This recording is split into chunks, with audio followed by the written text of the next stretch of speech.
thank you for everybody for coming. It is February 14th, 2018. And first I'd like to do a roll call. Lisa?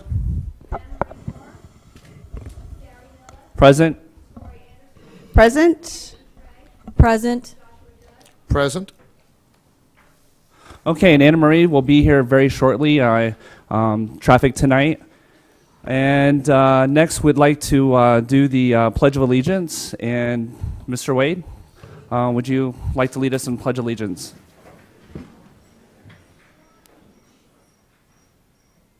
I pledge allegiance to the flag of the United States of America and to the republic for which it stands, one nation, under God, indivisible, with liberty and justice for all. Thank you. Now I'd like to recognize Councilmember Wade. He's in the audience. And I don't believe, is there any other dignitaries here that we got this big thing blocking me right now, so I don't think there are any other dignitaries. All right, and now adoption of the agenda. I mean, we have anything to bring up, or we'd like to adopt the agenda as is? If there are no amendments, I moved that we adopt the agenda. Second. Okay, we have a movement and a second for the adoption of the agenda. All in favor, say aye. Aye. Opposed? Okay, we have an agenda. All right, and we have some call to the public. Looks like we have 3 cards here, and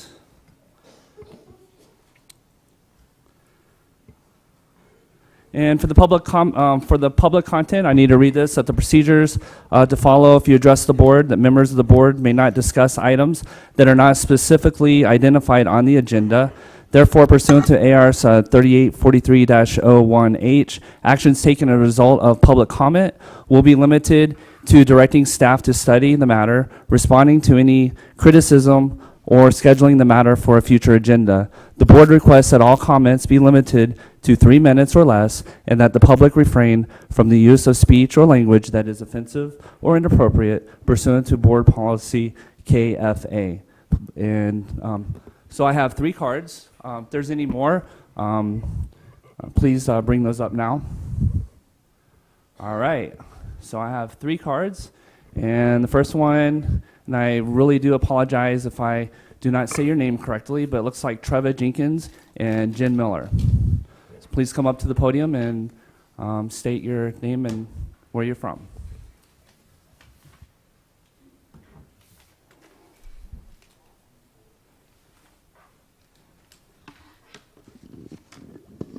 Good evening, members of the board and our community. I'm Jen Miller. I'm one of the mentor teachers at Maricopa High School. And I'm Trevor Jenkins. I'm a mentor teacher for both middle schools, Wells and Wind. We just got back from the New Teacher Symposium in San Francisco early this morning. And we wanted to give you a really brief overview of some of the stuff that we learned while we were there. First of all, the New Teacher Center was celebrating its 20th anniversary of working with new teachers nationwide. In fact, there at the conference, there were 44 states present, 4 countries, and our numbers are currently 250,000 teachers, mentors, and coaches who have been impacted by the New Teacher Center, and 15 million students. While we were there, we were able to network not only with people from other states and other districts, but also from other Arizona districts, including Mesa and Tucson, Cartwright, and Balts Unified. We had a really cool experience meeting with some people. We got to learn from the former Secretary of Education, John B. King, Yale professor Dina Simmons, New York Times education specialist journalist Nicole Hannah-Jones, and researcher on teacher retention, and facilitator of the 2017 TEL survey, Dr. Richard Ingersoll, while we were there.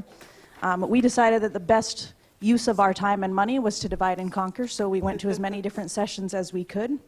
Some of the topics that covered: the implications of brain-informed research in education, mentoring for equity, mentoring millennial teachers, social emotional learning, culturally responsive practices, the growth mindset to maximize student potential, and building systems for equity. So as Jen said, one of the major themes and what was interwoven throughout each of the session was talking about the inequalities for students of African American, Native American, and Hispanic.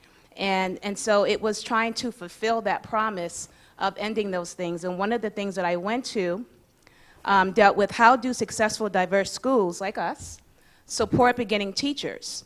And they did a case study with one Wisconsin school, and what they found was principal engagement was everything. Principals being involved in the classroom, visibly and purposeful. And then us working together as a district, as a board, meeting the needs of our new teachers. What you have in front of you is a new standard that was just published by the NTC for the mentoring program. So that was just updated. Those are the standards that we use with our mentees. And then you also have in front of you some of the information we brought back from the symposium. And we're also going to follow up with an email to give you some more details about the symposium. Cool.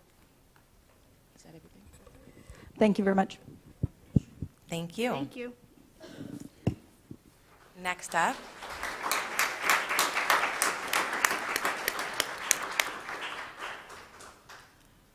Next up, we have Karen Spillman. Welcome.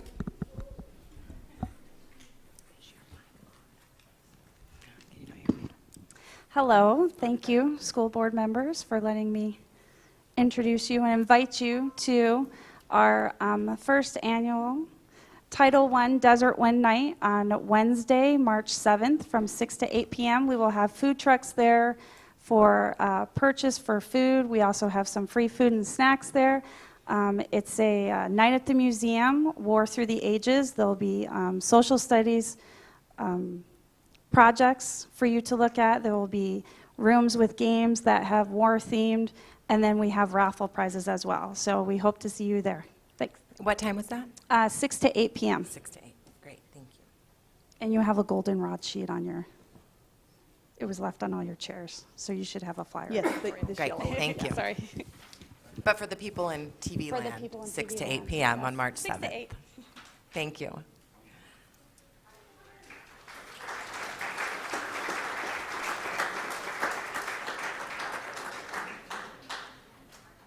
And our final call to the public tonight, we have Miss Aiden Balt to talk about Hope Street Group follow-up.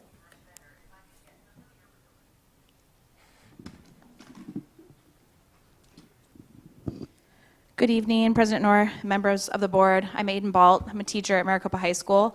Tonight I'm here in my capacity as an Arizona Hope Street Fellow for people in TV land and the public. It's a statewide fellowship of 27 teachers across the state, including the Arizona Teacher of the Year. Last week I sent an email with some brief updates on the work of the Arizona Teacher Fellows, and tonight I wanted to briefly expand on our work and provide you with details about both the big picture and the local picture. So the big picture is that over 1,000 Arizona teachers participated in focus groups, both in person and virtually. As a result of those focus groups, our data and our action report will be coming down to the fellows over the course of the next 2 weeks. Once that data report is complete, we'll be sending recommendations to the Arizona Department of Education, and I'll be following up with the board when that data report comes out, and I'll also be forwarding it on to all the teachers in MUSD who participated in the focus groups. In the next month, we also have our next convening. At our convening, we'll be reviewing our data and creating action steps based on our focus groups and the Arizona TEL survey. We will also be working in our partnership committee, our advocacy board, and our editorial board to work on issues across the state. We're also considering the AZ Kids Can't Wait report that came out from Diane Douglas, Superintendent Diane Douglas. At the local level, as a result of the fellowship, I was able to attend the Arizona Business and Educators Conference, and at that conference, I met with the Arizona director of the College Board, and he offered to come to Maricopa High School to facilitate training for our counselors, and in that training, we covered tools, data, and placement and expansion of our AP programs. We also talked about the PSAT and the SAT, and I was also able to take that information and facilitate a professional development for our teachers to show them how to use that PSAT data in their classrooms. There's an online platform that takes individual student results from the PSAT and creates individualized work for those students so that they can perform to a better standard on the SAT. We also looked at released questions from the PSAT in the areas of science, math, social studies, modern language, and focused on those reading strands. Through my work with the fellowship and my pursuit of national board certification, I've been focusing on equity and access, and that's actually the component that I'm writing about for national board in component 4. Principal Rattle and I are working on holding a team meeting for our honors and AP teachers, and we're talking about doing some AP parent nights and pop-up events to ensure that we have all of our kids ready for college. So that's what we're working on. If you have any questions, please let me know. If you have any ideas for partnerships that the fellows can look at, pass those on to me as well, and I will bring them to our convening. Thank you. Thank you.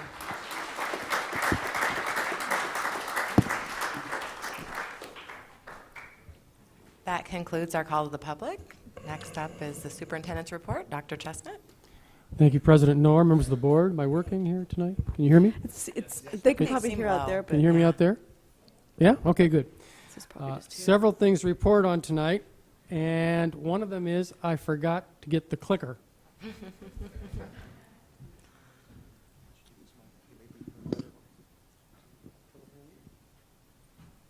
Okay, you can hear me better now.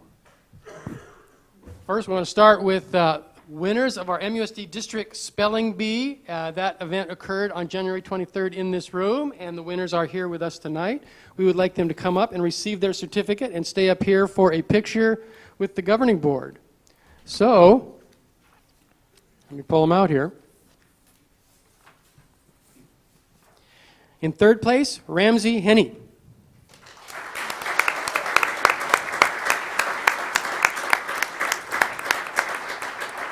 I don't see him. Is Ramsey here? No. Second place, Wyatt Clark.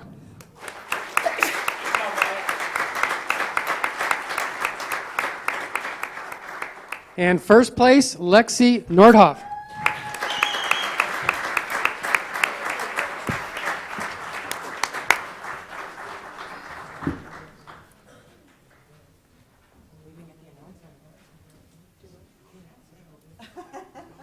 See, they know how to spell words. I have to use spell check for us.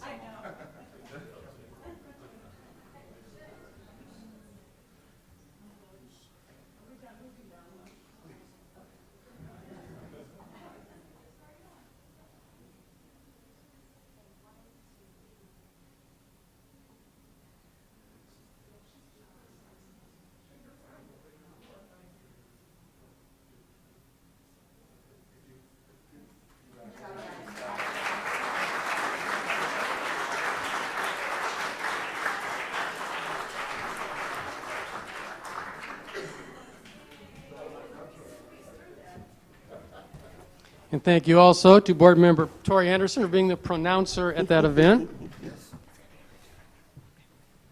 Maybe nervous.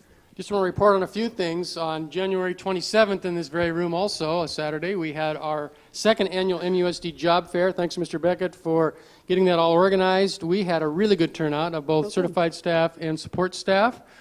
We actually issued, I believe, 7 letters of intent to certified staff that day. We didn't, I think some of them did not materialize for various reasons, but we still had a good turnout. We were able to hire several teachers in that event last year, and we think that'll end up happening by the time we're done this year. So it was a very, very excellent day and a good tradition, I think, for us. On February 7th, I attended the Maricopa Economic Development Alliance board meeting, and this group has been very supportive in publicizing MUSD. And they are working on a press release talking about our enrollment growth in the district, and that should be out soon. Be looking for that, and it's just nice to have that support from that group because they recognize that for Maricopa to be a great city, we have to have a great public school district, and they've been very helpful in sending those messages out for the last couple of years. Also on that same day, we started our administrative leadership book study, and that's been a fun class to kind of facilitate. I wouldn't call it teaching. I'm learning a lot with that group myself. We have about 21 people in the class, and the book we're reading is Leading with Focus, Elevating the Essentials for School and District Improvement. A really good book, and it's so good, in fact, we are doing it as a book study with the leadership team, principals, assistant principals and others. So anyway, have been enjoying that, and it's a really good book. Also, some other big news. On the 8th, we had district athletic director interviews, and we are recommending on tonight's agenda, I believe, Mr. Jake Neal as new district athletic director for MUSD starting July 1.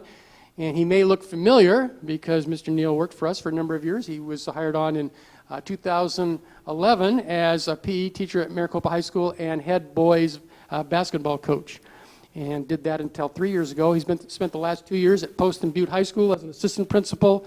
He's kind of changed roles a little bit there, but this year he's assistant principal athletic director, so he has a lot of really good experience, and we're very excited to have him back with us.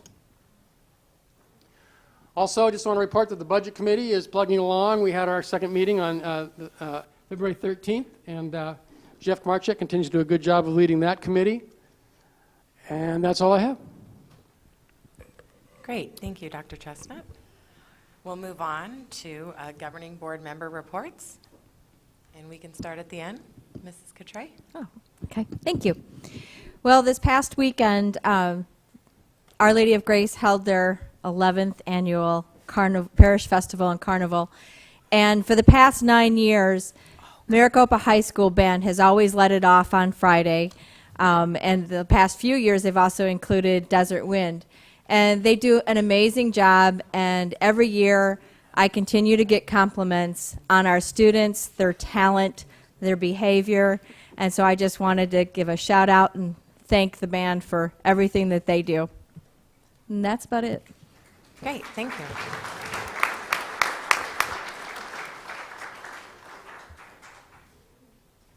Mr. Judd? Thank you, President Knorr. We have an amazing turnout this evening. That's always good to see. And I see some of my children's teachers, Ms. Titus and Ms. Turek and Mr. Wagner. Good to see them here. I just wanted to say that I did take on the challenge posed to the board, the fifth graders math assessment, and got through it. I had a little bit of anxiety during lunch today. I had to have my coworkers come in and kind of talk me down, but I was able to get through it. I'm joking. I'm just joking. But it was good to see what the kids face and the rigor of that test. And while I was going through and doing it, I also thought it might be a good idea for us to see the 6th grade benchmark, because it is the one that consistently befuddles us in where we seem to be falling short there of the mark. So it may be a good idea for the board to take that one. And it was, and we'll be able to tell that big step in rigor, taking the 6th grade benchmark and what the children face in terms of that step going from 5th grade to 6th grade. So it was useful. It was useful to do, and I appreciated the challenge, minus all the test anxiety I had to experience. That's all I have to report this evening. Okay, well, I got this big thing blocking me, so if everybody in this side of the room can come over here. No. I'm just joking.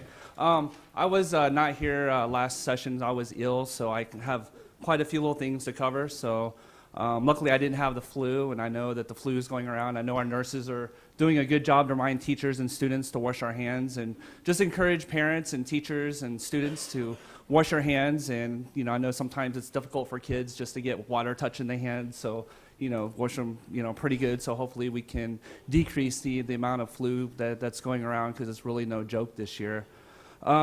So with that said, I'd like to wish everybody a happy Valentine's Day for the most part. And also, today's my son's birthday. He turns 12. I won't make everybody sing happy birthday to him, but I do want to say happy birthday. And also, board member Coutray's birthday is next week, so definitely want to wish her a happy 38th birthday, and you're welcome. And also, February is this month is a Black History Month, which we don't really necessarily need a month to celebrate that, because we celebrate that all year long. But wanted to wish those people that within the city that's put on some good Black Month history celebrations. It's really good as we continue to build our culture here locally. So thank you. And also, this month is Teen Dating Violence Awareness, and also National Youth Leadership Month. And there was a really good article about our counselors and that are using these kits for our students that are suicidal, and it sounds like these kits are really working very well. And the first week of February happens to be National Counselor Week, so I definitely want to call a shout out to all of our counselors within our district for doing a good job and definitely helping to improve the quality of life with our students. And also, thought it was funny, it was International Snow Sculpting Week, so I don't think we really celebrate that too much down here in the valley, but I just thought that was funny. And then, of course, Groundhog Day, which really doesn't affect us as much. So February's been a pretty busy month for all of us, and luckily there's only 28 days, so we'll be March here pretty soon. So also, February 19th is President's Day. We do not have school. And also, I know there's a parent support group for all community members in the district for parents. That meeting's at 7:30 at Leading Edge for parents. Also, I have February 11th was Keep Teachers Teaching. It was a bowling tournament where there was teachers from all over the state. Yes. Yes, and there was 4 teams by Desert Wind, and Desert Wind, one of the teams won. Yeah, there we go. So, good job. And there was also a team from Maricopa Wells as well. And then also, I'm planning three walkthroughs. I have one scheduled for Friday, February 23rd at 9:30 at Pima Butte, so board members are welcome to join. Also, as soon as I get the date with Butterfield and Maricopa Elementary, I plan on doing walkthroughs with those middle schools, those elementary schools as well. And last but not least, if you missed the Desert Wind Maricopa Wells football game, you missed a thriller because it was down to the last inch, literally, in the last moment. So it was really great to see our future varsity players, and it definitely looks good for the Rams because these middle schoolers, there's some that are bigger than me, and it's just amazing. I don't know what the parents are feeding them, but it definitely looks great for our future generations and our football team. So definitely blessed with that. So with that, I yield back my time. Thank you, Dr. Miller. Ms. Anderson? Okay. To start off, on February 6th, I attended City Council meeting, and it was really nice because they had a kickoff for Black History Month. So it was quite nice. They had a reception, they kind of played some videos, and it was a nice recognition and understanding of the amazing talent that we have in our city and how diverse and how much we celebrate our diversity and how that makes us stronger. So that was a really great way to start off the month. Obviously, you know, I did Spelling Bee, which I loved. These kids are phenomenal. I also, Monday night, attended the high school parent-teacher conferences. I didn't see many people. I think it was just an odd time. But it looks like my senior will graduate. Woohoo! It was just a pleasure to see the teachers and administrators and everybody out on campus, and the parents that I did pass in the hallways. It was great to get to visit with them while we're waiting for our conferences. So if you have not gone to a parent-teacher conference at the high school, I would highly recommend that you attend the next one. I know it's difficult to get there in our busy schedules. If you couldn't attend, certainly email your teachers, which is what I did, and try to come up with some different times that you can meet with them, because it really does make a difference in all of our students' academic careers. So I think it's a very important part that we do as parents. I also participated in the budget committee meeting along with Dr. Chestnut. It was fun times, wasn't it? That was last night, along with Councilman Henry Wade. So we've got a great team, and look forward to giving you more updates on that. As you all know, it is quite a passionate group. Me being probably the least passionate, right? No. And then I also want to remind everybody that our legislative session is going on, and there are many House bills that are coming down that are going to affect your children in public education. So I would like to urge everybody to please log on to Arizona School Board Association's advocacy site. It will instantly get you logged in so that you can sign up what they call the speaker card, so that you can actually comment on bills without being at the Capitol. So we make it very, very easy for you as parents to have a voice in the education system that Arizona is trying to move forward. But it's going to take all of us to send those emails to our representatives in order to make those changes on House bills. So I want to make sure that you have the website, which is azsba.org/ hashtag, or no, this one, advocacy. So please log on, get signed in, make sure your voice is heard, because our parents need every single one of us to make sure our representatives who we voted for and who work for us make the right decisions for our students. So with that, I think that's it. Great. Thank you. I just have a couple of things. Yes, it's Valentine's Day, but as a native Arizonan, I celebrate February 14th as Statehood Day. So it's Arizona's 106th birthday today. So happy birthday, Arizona, which is exciting. And then I had the opportunity to attend the BOLTS training that was put on by the Arizona School Boards Association for school board leadership, so I could learn how to better facilitate meetings and serve as your president, which I'm honored to do. And I learned a lot of things, but most importantly, I learned that we are a very high-functioning board, and our meetings are just right about the right time. And we also do a good job promoting our district within our meetings, which is one of the things that they think is very important to spread the word to the community. And so I'm really proud of our board. And for the leaders that came before me who set the system in place, it makes it really easy for me. So that's all I have. Next up, we have information items and work study. And first, we have the Desert Wind Middle School Future City Regional Participants Recognition. And I think Dr. Chestnut has some certificates. We have certificates, and Shannon Hall is here, General Statistic. I think they're going to take it over from here. Great. Actually, Jen's doing it because I lost this thing. Okay.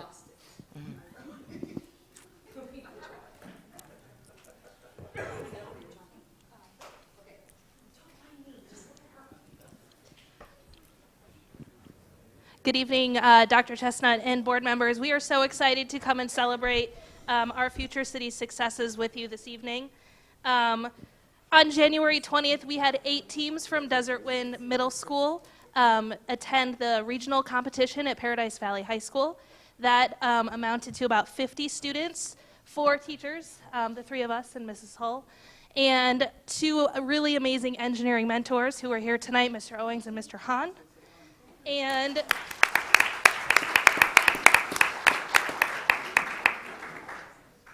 we had 8 cities compete in front of some amazing judges from around the state of Arizona, and we took home multiple awards, including 2nd place in the state. The cities that are going to be honored here tonight are Alda, Bugel, Sumo, Toro de Barcelona, Terreno Verde, New Glasgow, Mirai, and Juntos, which is up on the stage right now. They are going to present for you in just a minute, but we do want to mention that none of this would be possible without the blended learning environment, which we absolutely love to teach in, and we love your constant support of the blended learning environment. And if there's anybody out there who wants to come to our open house tomorrow at Desert Wind, it is from 6 to 7:30. We will have a blended learning meeting there, and we invite all of our incoming 5th graders to attend. In the meantime, we have our presenters who are going to come up. We have 7th graders Connor Manning and Bella Ebner, 6th grader Boston Hamrick, who it's his birthday today, All right. Yeah. and project manager Sarah Earl. They're going to come up and they're going to dazzle you with their 2nd place presentation.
She wasn't very healthy and was always blue.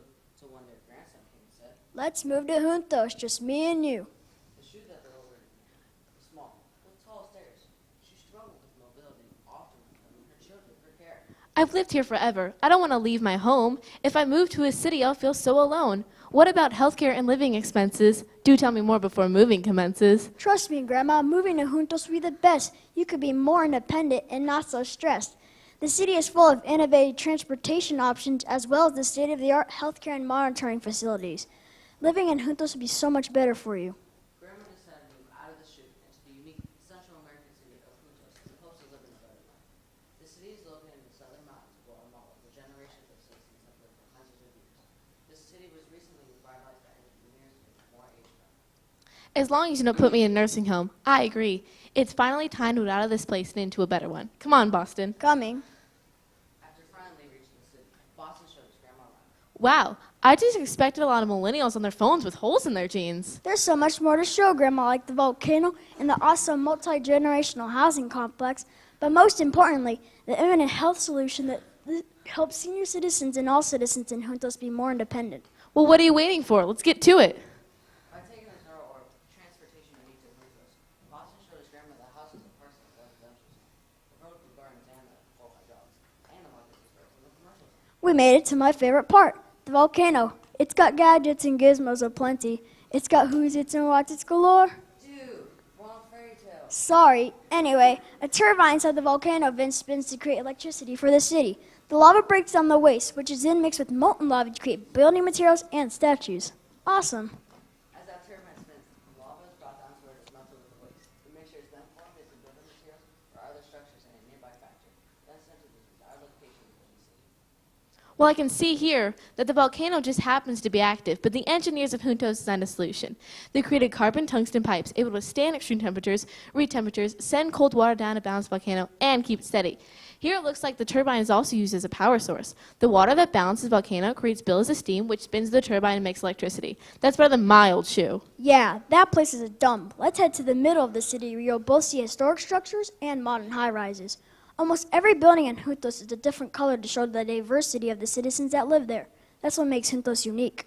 The reason our city is diverse is because of our famous health systems, which attracts people from all over the world.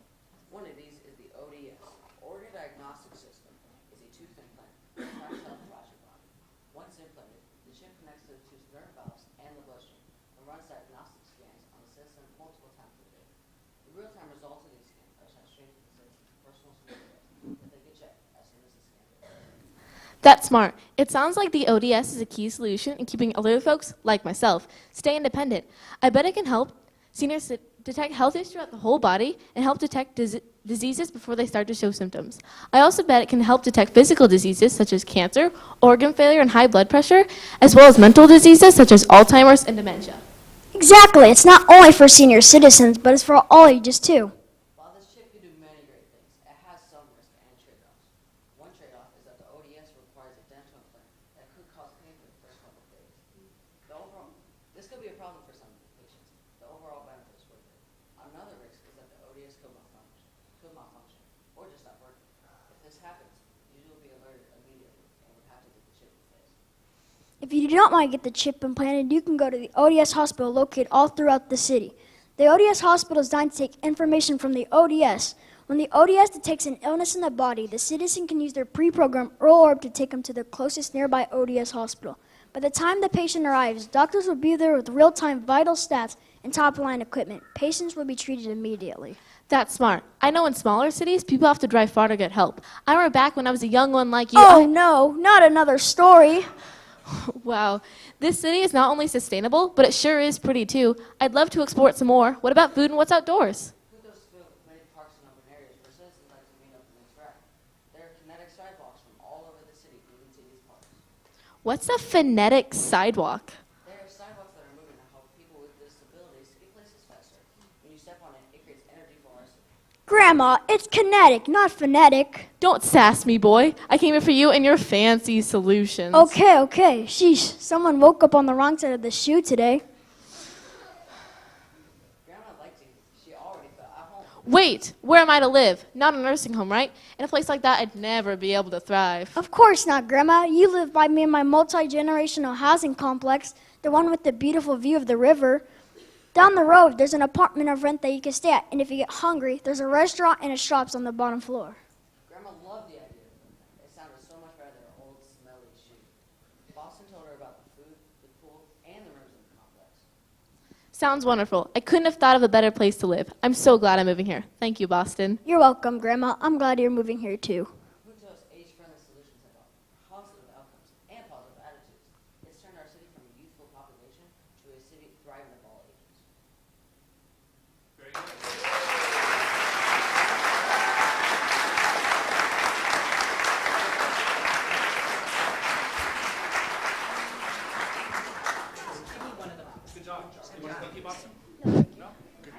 So these were a sixth grader and two seventh graders.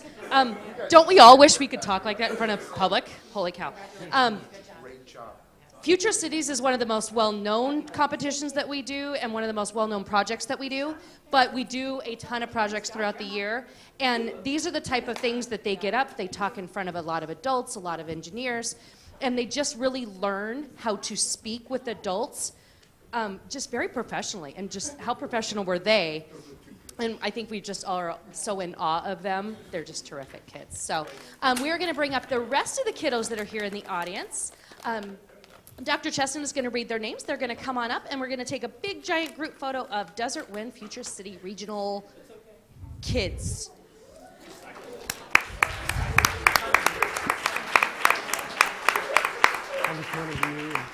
We'll start with Team Juntos, Emmy Balgard, Bella Ebner, Caden McKenzie, Sarah Earl, Connor Manning, and Boston Hamrick.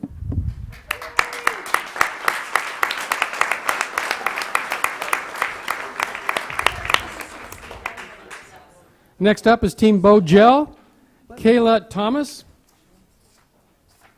Nate Shearer, Rebecca Hoopas, Elizabeth Coles, Gavin Correa, and Ryder Laframboy.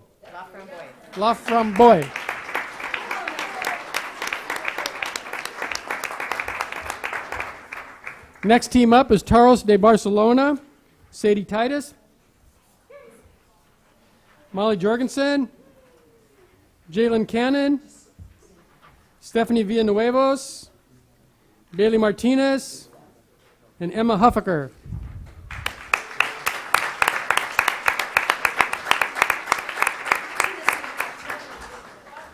Next up is Team Mirai, Emily Turek,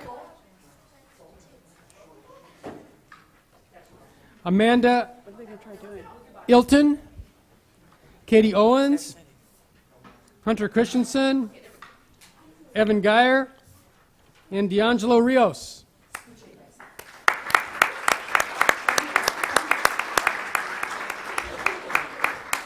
Next up is Team Alda, Haley Brown, Danielle Pedro, Aaliyah Arietta, Michaelin Whitley, Georgia Nickens, and Jesus Morales.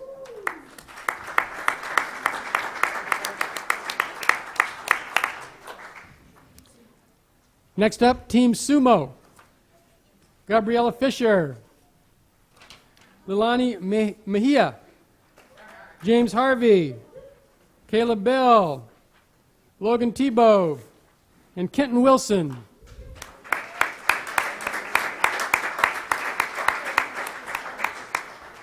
Next up, Team Terreno Verde, Mia Riskrick. I probably said that wrong. Keegan Walters, Gabriel Pfeiffer, Mara Fortunato, Christian Roman, and Noah Coutre.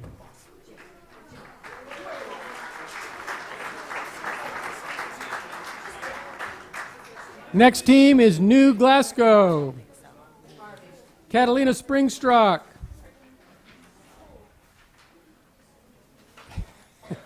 Kylie Myers, Ariana Cox, Delaney Krenke, Shayla Somali. And Serenity Gray. Serenity Gray, sorry.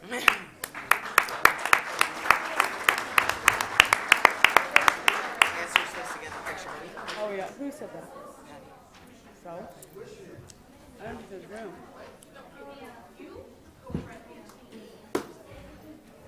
Good job.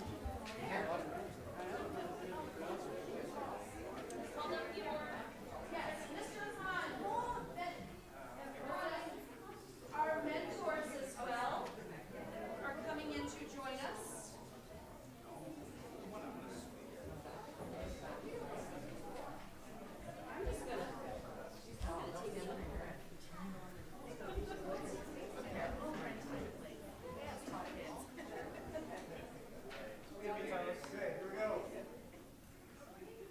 Ben and Jerry.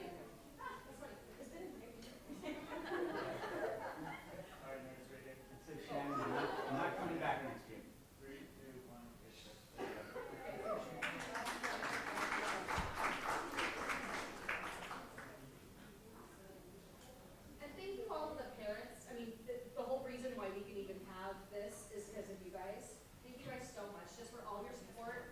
Your money, you're collecting recycled stuff. You know how it was, Mr. Hickman. So thank you, parents, for just your undying love and support. We love you guys.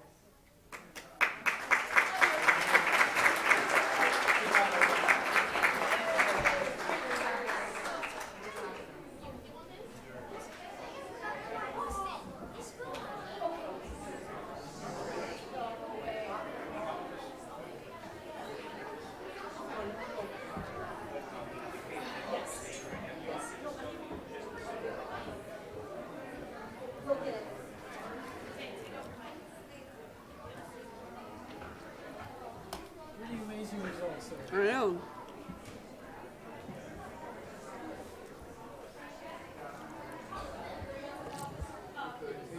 Wow, it's gone. That was I know. fast. Thank you to all the Desert Winds Future Cities participants for coming. I'm going to give them all a minute to cycle out, unless they want to stay for all of the exciting items we're going to be discussing, the rest of the agenda.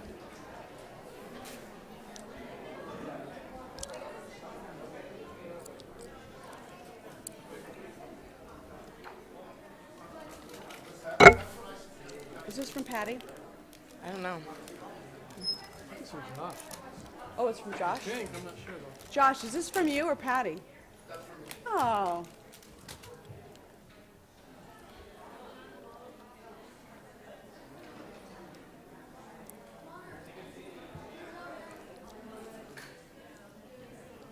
Thank you.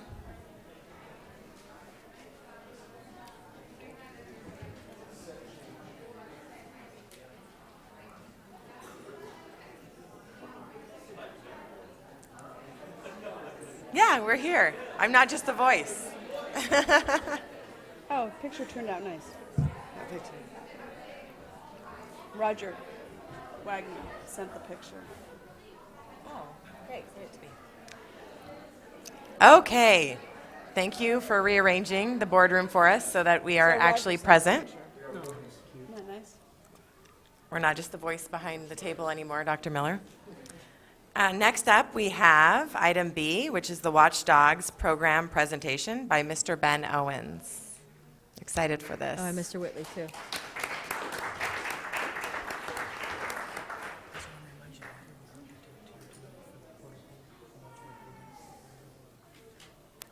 If we have questions. Do you have the mic? You're speaking. Is there a clicker by any chance? Steve stole it. Thank you. All right. Good evening, President Knorr, members of the board, Dr. Chestnut. On behalf of Site Council at Santa Rosa and Mr. Whitley and Mrs. Franek, had to jump out a little early here. Thank you for inviting us to talk about our Watchdogs program. Wasn't a choice, was it? No.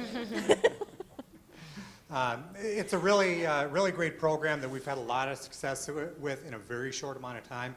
and we're really hoping that that we can expand this. So, when we say watchdogs, typically you might think of something like this, right? Or something like this, a girl and her dog, right? All right. At Santa Rosa, you come in and you say watchdogs. You see something like this. And this. And this. All right. We call them heroes of the hallway. What we do is we invite dads to come in and spend a day in the in school, and it's called the Watchdogs. DOGS stands for Dads of Great Students, and this is the National Parent Involvement Initiative. I heard about it through my brother-in-law in North Dakota. He's involved with it there, and I started doing a little digging and brought it to the Sci Council, and Mrs. Safranek just loved the idea right from the get-go. And through Sci Council, I met with Dr. Chestnut, and he's actually been in districts in the past where Watchdogs has been a part of the district, and we've got his support, and like I said, we've had a lot of really great success so far. So just a little bit about Watchdogs. Began in 1998 in Arkansas by two dads that didn't have a lot of parent involvement in their little school, and they wanted to change that. It's now in 48 states across the United States and 6,400 plus schools. There's 9 districts, 10 with us now in the state of Arizona that are using Watchdogs. Closest is Kyrene that I'm aware of. Watchdogs has been recognized by the U.S. Department of Education, Department of Health and Human Services, and Congress. And just to kind of give you an idea from the Congress perspective, they said on the floor of Congress that Watchdogs is a program that can be a great tool in our efforts to prevent school violence and improve student performance because it can increase parental initiative in their child's education. That's from February 7th, 2000. Endorsed by the President's Advisory Council and Secretary of Education Arnie Duncan back when he was in office, whatever, was a big advocate for it. Now, it's dads of great students, but we're not just looking for dads. We're looking for male role models. So that can be grandpas, it can be uncles, it can be brothers. We're just looking for males to get involved, is basically what it is. National goal of Watchdogs: to provide positive male role models for the students, demonstrating by their presence that education is important, and to provide an extra set of eyes and ears to enhance school security and reduce bullying.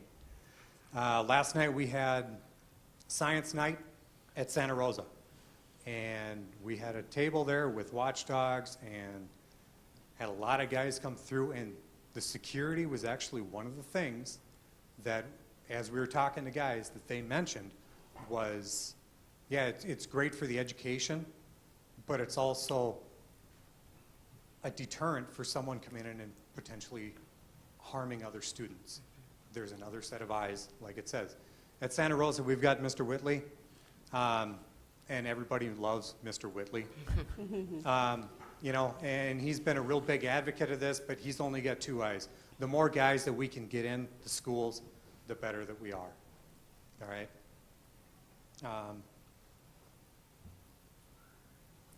Program benefits. Again, it's male role models. A lot of our families nowadays are broken families, or they may be, there may not be a father figure involved at all. Sad, it really truly is. But if we can provide some of that in the school, I think that we're going to be in a much better position. As I said, adds an extra set of eyes and ears. Just male presence will provide additional deterrent to bullying, enhance security, and create an environment conducive to learning. And fathers gain a greater awareness of the positive impact that they can have in academics, self-esteem, and social behavior. I'm not going to, go through a lot of this stuff because as involved parents, we kind of get this, but there's a lot of parents too that aren't involved in trying to get them. You get them in the school, and we've had just in the past couple weeks that this has been going. We've had parents, guys, their eyes are kind of open to what's going on, what their kids experience every day. It helps teachers in the classroom. The dads actually spend between 1 or 2 hours in their child's classroom when they're on campus. Increases school volunteer hours. That's something that we're always looking at.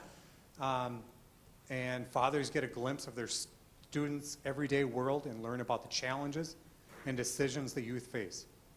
Parents can also learn to better relate and connect with their kids on peer pressure and that kind of thing that they may see when they're in the classroom.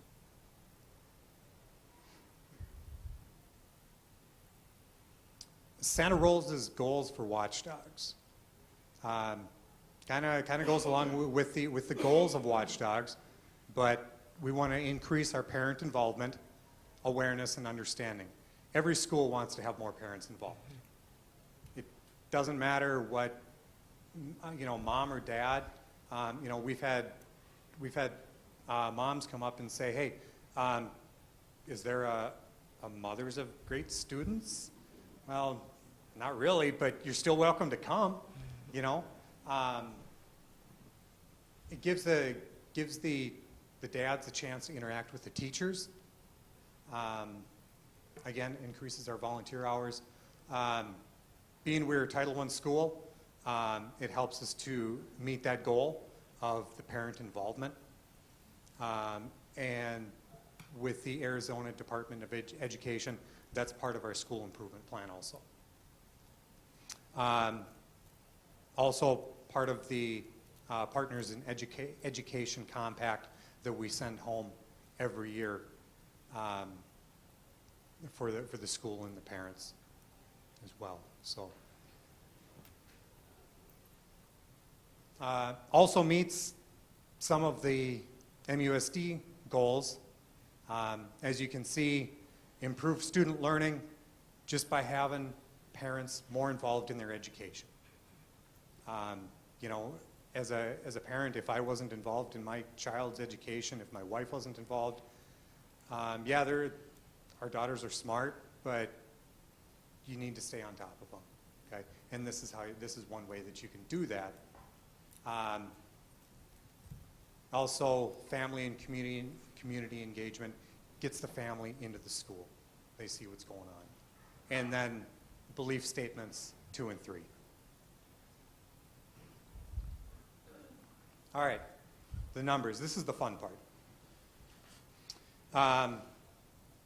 So we had a kickoff at Donuts for Dads, and Board Member Coutre was there, and thank you so much for coming. Mr. Irving is part of our site council, and he helped us out. Without Board Member Coutre and Mr. Irving, we would have been kind of hurting for help. There's no two ways about that. Just that night, we had 42 dads, and you'll see a picture of our calendar in a bit. We had 42 dads say that, yes, I'm coming, and I put my name on the calendar. Last night, we had 3 more dads commit to it. All right, we've had 65 dads fill out the paperwork and get it to us, and we're following up with them, looking at schedules and that kind of thing of when they can come in. All right, so I figured this out, 42 hours, or 42 dads, And I believe that I figured it at 6 hours a day. That's 294 new volunteer hours in Santa Rosa. That's a pretty big deal.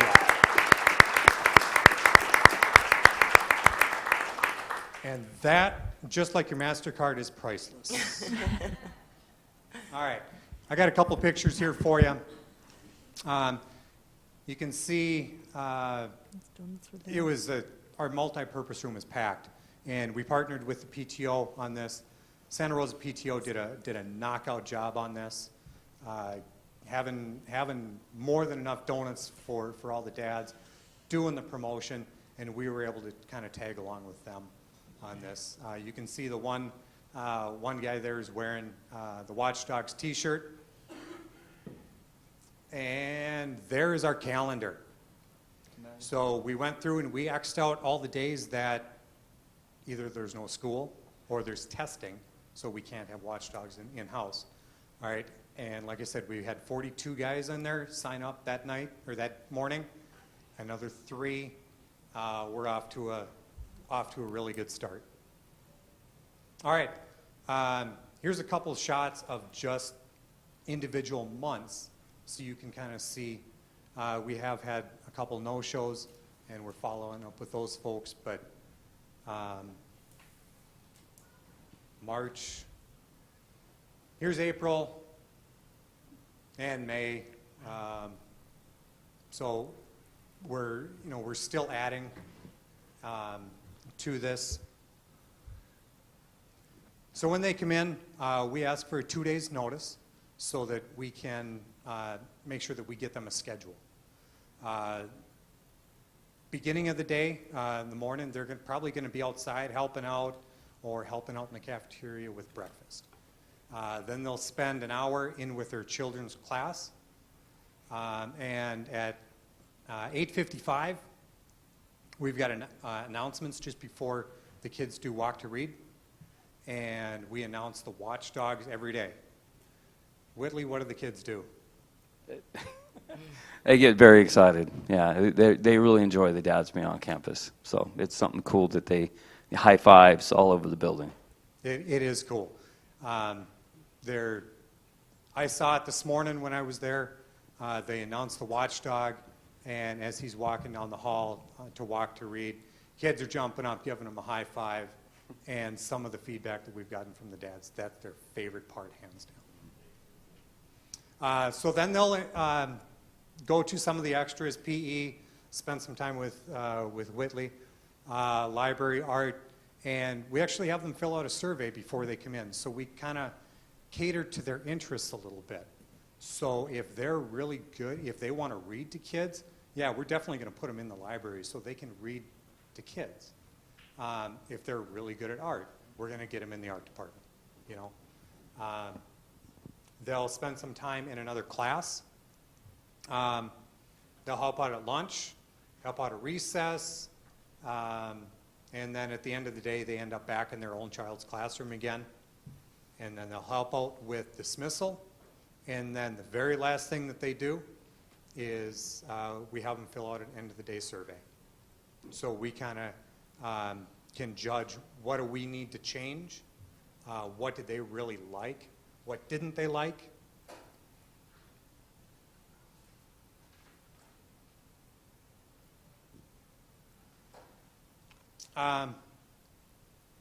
So some of the keys to this program is administration buy-in.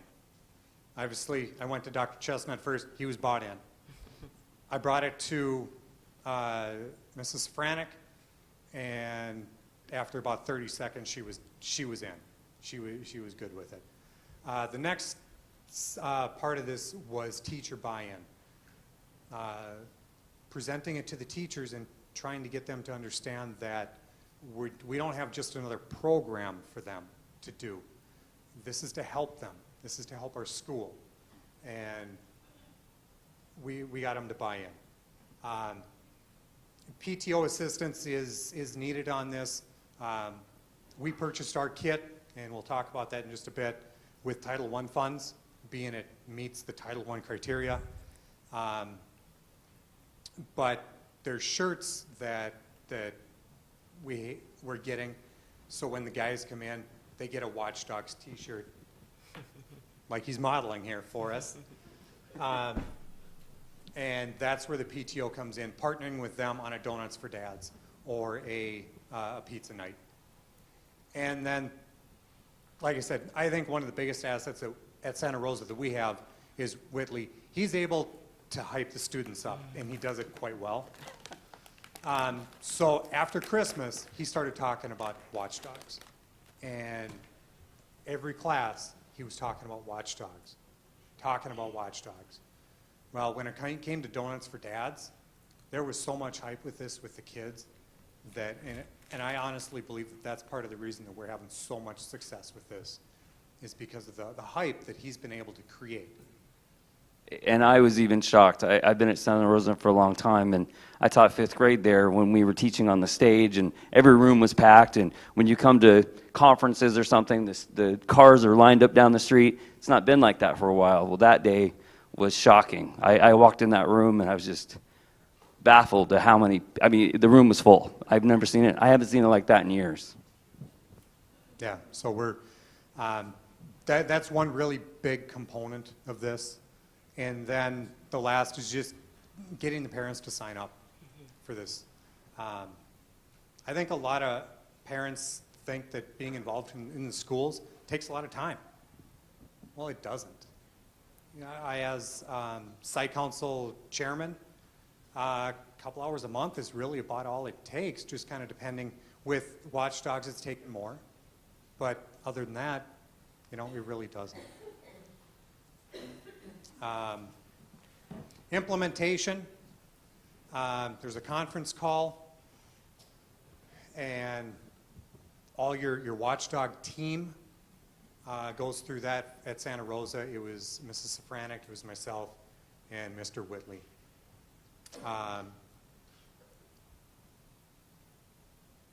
Then your team selection. Miss Sandy has also been a really big component to this. Being the secretary, she's the one that answers the phone, and she's really involved with the site council and the PTO, so we've got a really good link there also. It's great when parents can call and Miss Sandy answers the phone and they can just do their scheduling right with her. And she's the first person they see when they come in. So Exactly. she gives them the schedule and kind of the, you know, what's possible for the day. All right. After all the kind of the setup and the team is done, then a startup kit is ordered, and as a district we're set up so we can do that on a purchase order. We started the process here almost a year ago, and because we use Title I funds, we weren't able to purchase it until after July 1st. And I do know that this program's actually going to be going in at Desert Wind also. And I've got a meeting with Mrs. Salaya over there tomorrow at 3 o'clock to talk about implementation there. There's some videos that the team goes through, and then it's preparing and executing for pizza night or Donuts for Dads, and that's the big kickoff. And then really the last component to this is the end of the day survey monitoring, and that's looking at those surveys and seeing how do we change, what did guys like, what didn't they like. And they like it all. Pretty much. We've had great feedback. Yep, we have.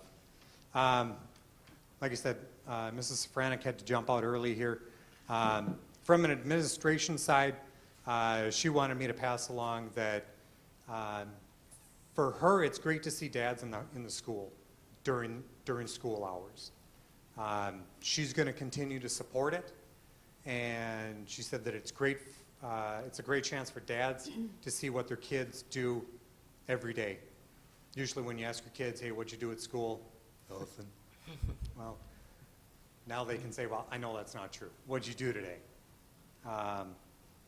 And she did want me to pass along too. If you have any questions or comments, if you want to see a day in the life email her, stop by, and she'd be more than happy to do that. From a teacher's perspective, you want to just kind of share? I couldn't be more excited. It was I can't even start. It was exciting. I didn't think we'd have this big of a buy-in. I really didn't. I'm not to be negative, but I really thought we'd have maybe 3 this year, and the calendar's full. We had 2 today, and one had a student that was sick, and he came anyway because he wanted to see what was going on. And so I think the key part is to make them feel welcome. A lot of dads I do crosswalk duty, and I try to get to know the parents and stuff, and I have several stay-at-home dads or ones that work from home, and they walk the kids, and they don't even know where the kid's classroom is, and let alone the teacher's name. So I try to make them feel welcome. We've used a couple of them for PE, in fact, all of them except one, and that was a half day, and he just chose to stay in the class, so that's up to him. But we had a football game where we had our annual staff versus 5th grade, and one of the parents was the referee, and he had a great time. I gave him a whistle. We need to order some whistles. But we gave a couple parents the whistles as they came to PE, and you think I gave them gold. They were so excited. You know, they just felt like a hero. We had a gentleman today that was sitting, I think he was an Army veteran, and we have a lot of them. And we have a Marine that signed up last night that's disabled, and he's coming in, and he just feels great about it. And so he was eating lunch with his kid today, and he was so excited just to be there. They've all said, I can't believe what you guys do every day. This is just eye-opening. So it's been a huge positive. I was on a bus the other day with a kindergarten field trip, and 2 ladies in the back, and they heard about the program, and they asked me about it, and I was telling them about it, and they got teary-eyed, so I get emotional, but they could not thank us enough about the influence that males have on their kids, because their dads are not involved in their kids' life. So the fact that we're just in the hallway, I mean, you have to come see. But when these dads walk down the hallway, and the kids, because we always tell them, hey, give them a hug, give them a high five, do whatever, to make them feel welcome, the dads are walking down, and the kids do it. Like they're, woo, and they're getting excited, and the dads feel automatically welcome in the building, and that's what we're looking for. And there's on the conference call, he was talking about, there was an officer, I believe it was New Jersey, someplace back east, and he was saying he has 6 schools that he patrols, and we just heard about Florida today.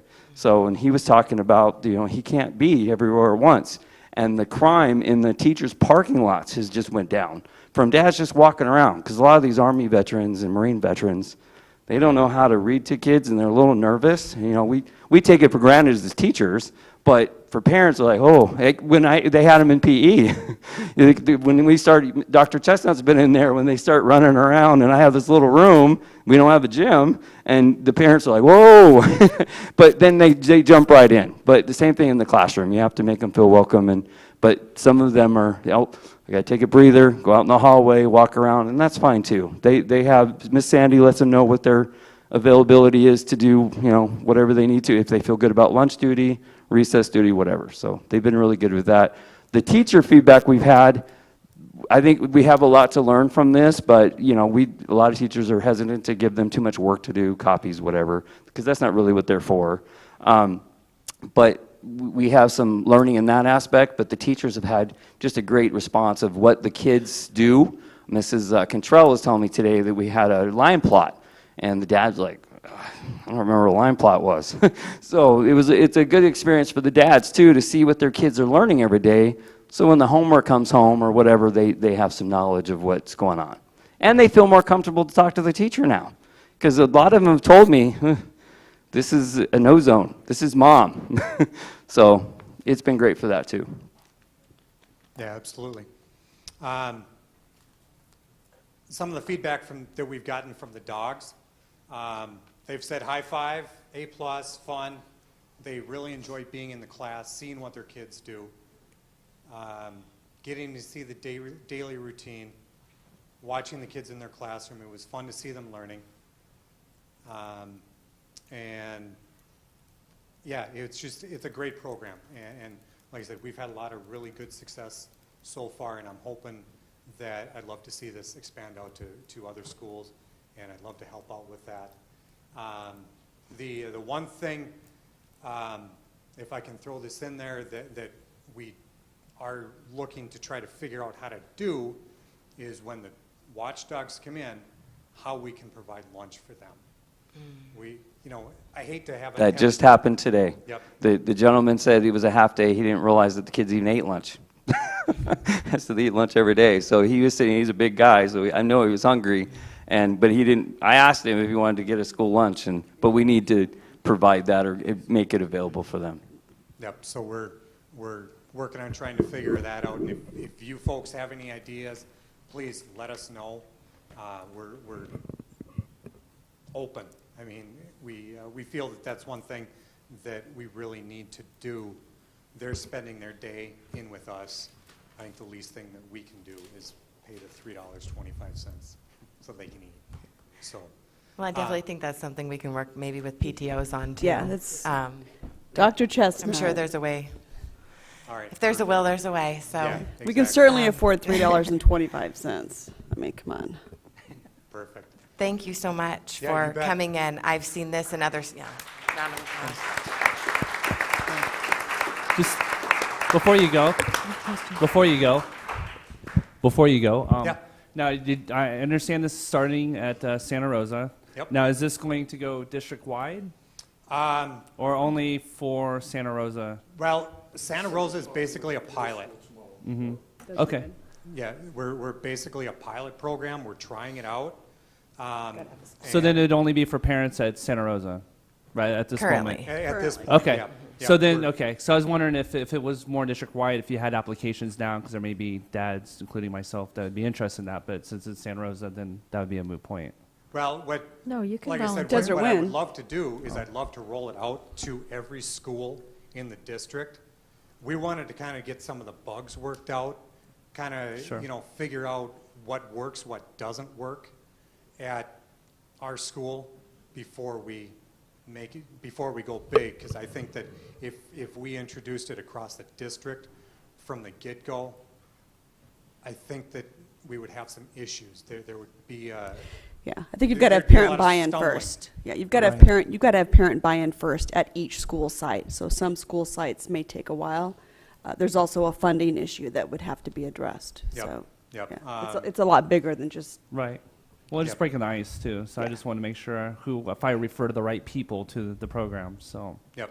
Like I said, Mrs. Sly out at Desert Wind is implementing this as well.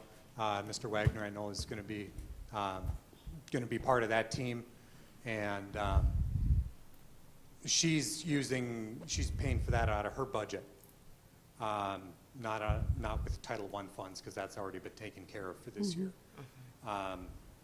So, Ben, I've got a question for Yeah. you. The program itself cost $451. Was that like prorated per student, or was that just a flat fee? And is that an annual fee that we have to pay every year? $451 gets you a startup kit. Okay. And in that kit is a series of posters, and I apologize, I forgot to include pictures of these posters, but there's posters that you put all over the school. You saw that big 10-foot calendar? That's included in that.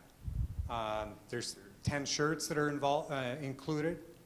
So then every year, all you do is you get a new calendar that you just write in the days in there, and you've already got the posters.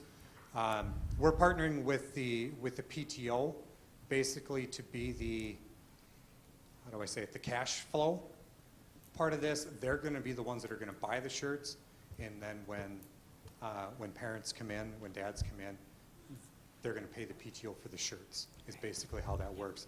Being it was bought out of Title I funds, we have to keep those two separate. Absolutely. And then you said you had 45 dads already committed. What was your goal for this year, just kicking this off? 10 was mine. Okay. So great. We've exceeded our goal. Yeah, we kind of blew that out of the water, and I'm very, very thankful for that. Whitley was, what'd you say, 3? Yeah. And No, that wasn't a goal. I just thought that's what we were going to get.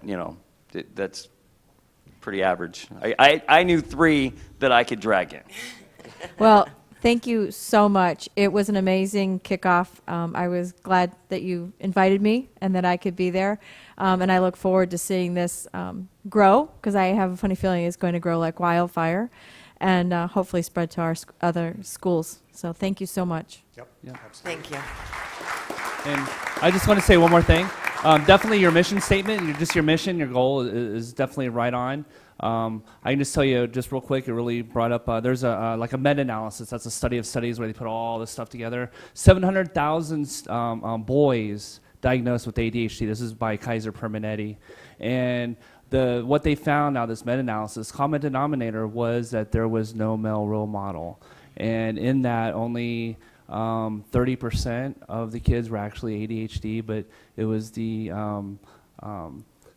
positive male role model. So that right there is definitely a good prevention intervention that you're feeling, and so it's definitely with the research, and so definitely applied for what you're doing. Thank you. Thank you. Thank you.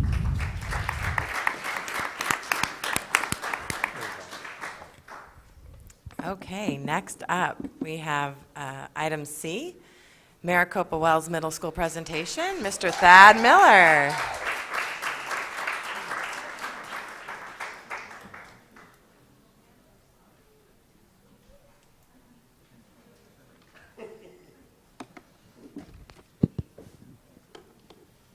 Okay. President Knorr, Vice President Miller, and board members, and Dr. Chestnut, we are the proud team from Maricopa Wells Middle School, and we're here to give you some data from the new math curriculum. So I'd like to introduce our team. We have Ms. Hahn, who's one of our 6th grade math teachers. We have Mr. Connell, who's one of our 6th grade math teachers. Ms. Early, who everybody knows, she's our mentor and coach for the secondary school. She helps out a lot with the math. Mr. Zriffian is our 8th grade, does the upper level math at Maricopa Wells. Mr. Gibson, another 8th grade, but he does 7th grade too, math. Ms. Tidwell, I don't know why everybody's hiding. Ms. Tidwell does 7th, 8th grade math, and Ms. Raggets does 6th grade math. Let's have a hand for the team first.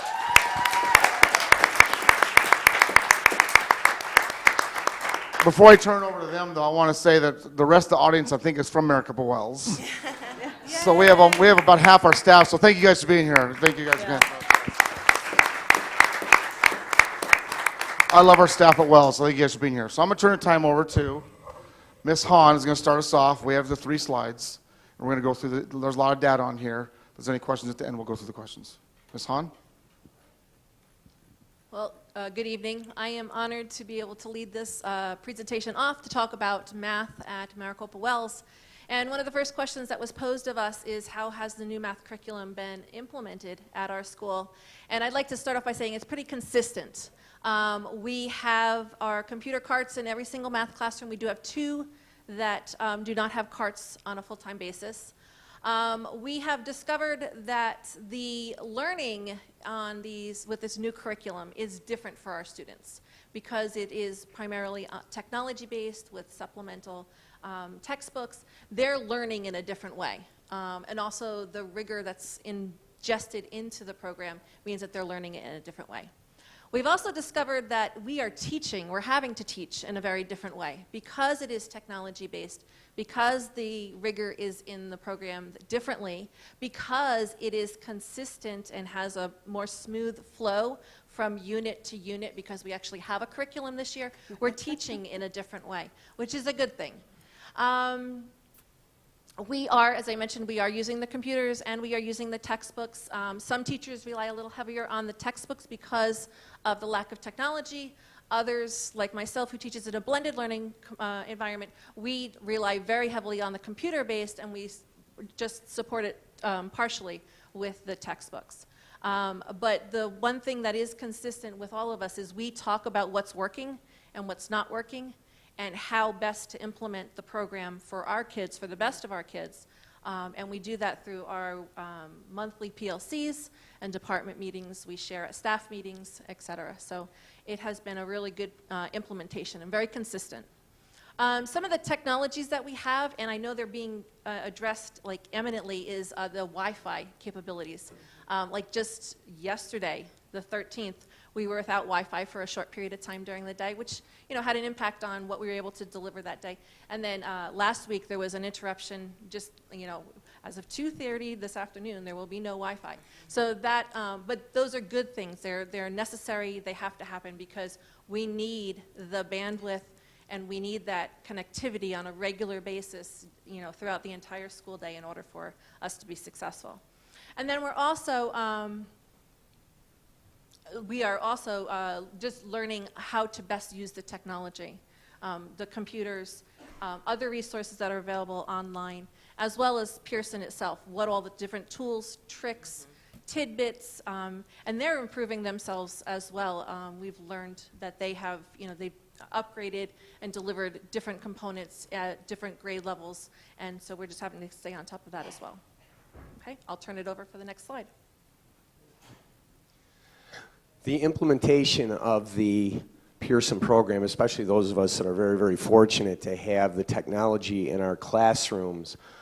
This particular picture, I know it's kind of small, but you guys, you can see, yeah, you can see it.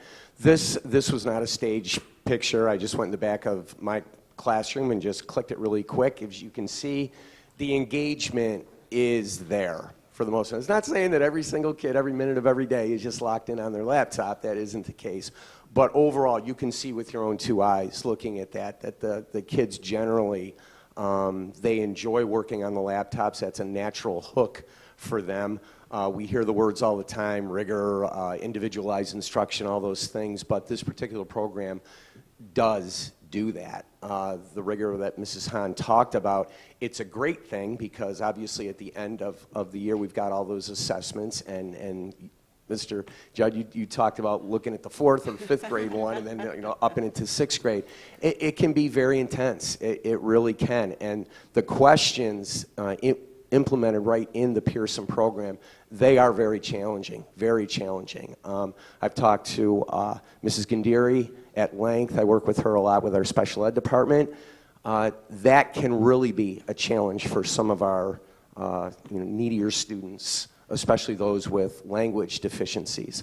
A lot of the problems are multi-step problems, very long in length with their wording. So if we have students that struggle with reading or other types of issues, that can really pose a problem.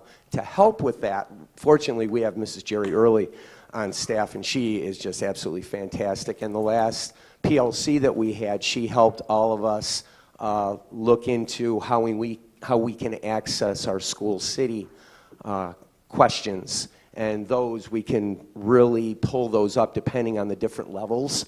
So I've already worked with some of my kids that have been struggling a little bit, and we'll pull some basic questions that are more nuts and bolts kinds of questions to see if those students are grasping at least the main component of the topic that we are studying at that time.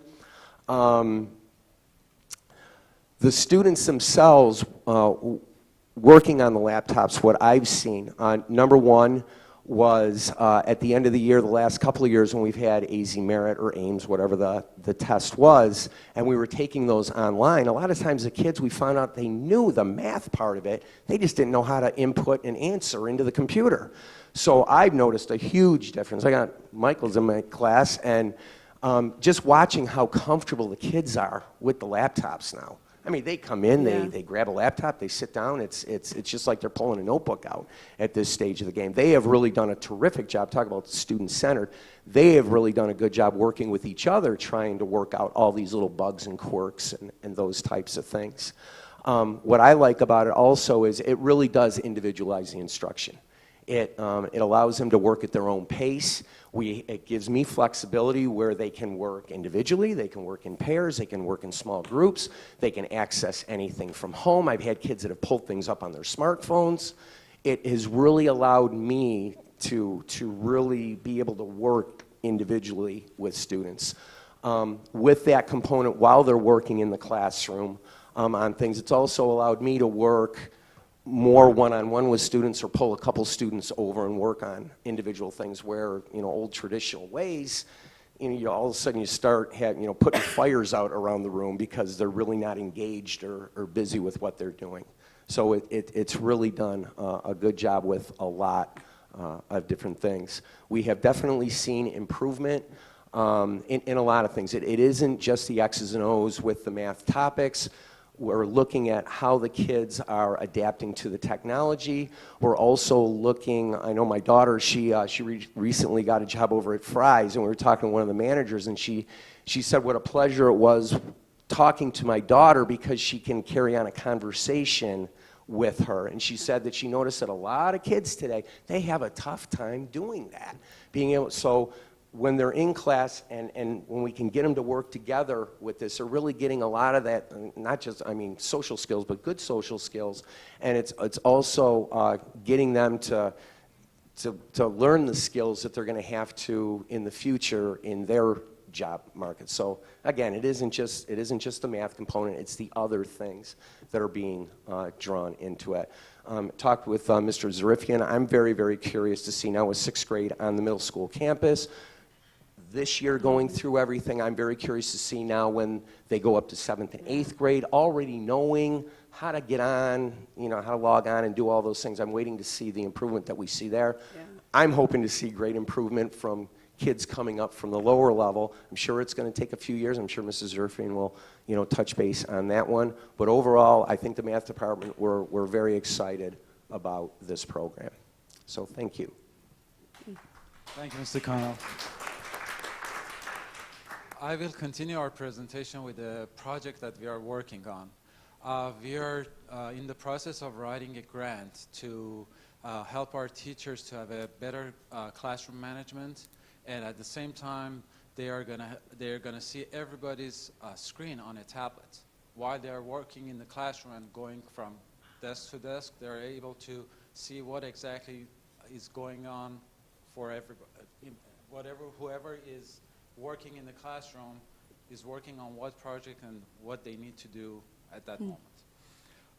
This is a collaboration between our school and our technology integration specialist, Dr. Jakleski. She has been very helpful, and we are still working on the grant, and it is going to be ready shortly. This grant will serve two purposes. First, we are going to have a very safe environment because they are connected to the internet, and if they're not on task, it's going to be an issue for the teachers. Secondly, they have the capability to move around and be more flexible. Mm-hmm. Right now, I have the same program on my desktop, but whenever I go to my desktop, I'm away from the students. Yeah. So when I have a tablet in my hand, I can move around and be more flexible. Next, I want to focus on a feature that is embedded in the Pearson Envision, and we are encouraging our students to use it because the whole purpose of using the program is to help our students to find the answers by themselves. We are guiding them all the time, but this feature is called Electronic Support Tools. It has hyperlinks, it gives hints, it has embedded glossaries. If they have any trouble reading, it helps them with the reading as well. And we are guiding our students to use it every day, as I said. Next, I wanted to mention that we embedded a school city test in our program. We are trying to expose our students to have different type of problems, different designs, so they are going to be ready for AZ Merit test hopefully by end of the year. It is going to take a while. Mm-hmm. It is work in progress. School city training for our staff. It is ongoing, and we are trying very hard to help them to be more comfortable with the program, and we are being successful on that too. I would like to conclude our presentation with research that has been done by Lauren Bates and her colleagues, and it is about quality professional development for educational technology integration. They believe that it has to be for a long duration and ongoing. They need follow-up support. active engagement in relevant activities. They need to practice on it. Access to new technologies is a must. They have to keep up with the growth of technology at the same time. Collaboration and community building. Teachers help teachers to learn better. And shared understanding of student achievements. So we are doing that all the time. We are sharing whatever we notice our students are learning and what works in the classroom, and we help each other to grow. Thank you for your time. I hope you enjoyed our presentation. That's good. Thank you. Do you have any questions for I'm us? sure we have some questions. Any questions? I have a Maricopa couple. Wells? Go ahead. So first, I'm excited to see how the entire staff has implemented this and really, I think, embraced the full potential of the technology side. And kudos to you, because it's a hard thing to implement a new curriculum. So I'm excited to see it working and to see what you know that you need to improve on, but coming together and doing that. I can imagine the students are actually sometimes excited about math, which is quite different. I mean, hopefully we've done a paradigm shift on that. My question is, on one of your comments here, it's on-demand audio support to reduce reading demands. Can one of you touch base on what I'm envisioning is they can put headphones on and they can read the question to them, and then kind of explain it? Okay. It reads it for them. So can you just talk about it a little bit? Because I find that fascinating, and yeah, it's like the old use school dragon naturally speaking. That technology's actually been around a long time. Yeah, but they're starting to work it into the structured curriculum now. Yes. There is an icon that when they click on it, it reads the question for them or the problem for them, and then they, get involved. Right. I think that's very cool. Just in case they read something or the program reads something, that feature that I mentioned on the top right-hand side corner, the support tools, electronic support tools, they can go to the glossary and find out what that word is that they didn't understand. They have the total support using the program. So they pretty much can be self-sufficient if they want to be, which I find that's so cool. That's the whole idea of the Common Core. They want the students analyze whatever they try to solve and find the answers by themselves, mostly. Fantastic. No, I'm just excited to see, first of all, new math curriculum, but being implemented to the fullest. So you're only the second school to present on the math curriculum, so I'm fascinated. I'm excited to see it working. So thank you. Okay. So what I really like about the Pearson math curriculum is that, one, you're able to, and I think some of you mentioned already, that you're able to tailor it to the students' needs, because some students are at a different level. And of course, at the same time, teachers are too. So some are better, technologically sound than others. And I don't know, are teachers and staff aware of that there's like I believe it's on our school website, to the Pearson Envision interface, to go and send information to Pearson for ways to better improve the user, or the what do you want to call it, the user-friendly process? Actually, Ms. Early had arranged for us to have training with Pearson, I want to say it was November.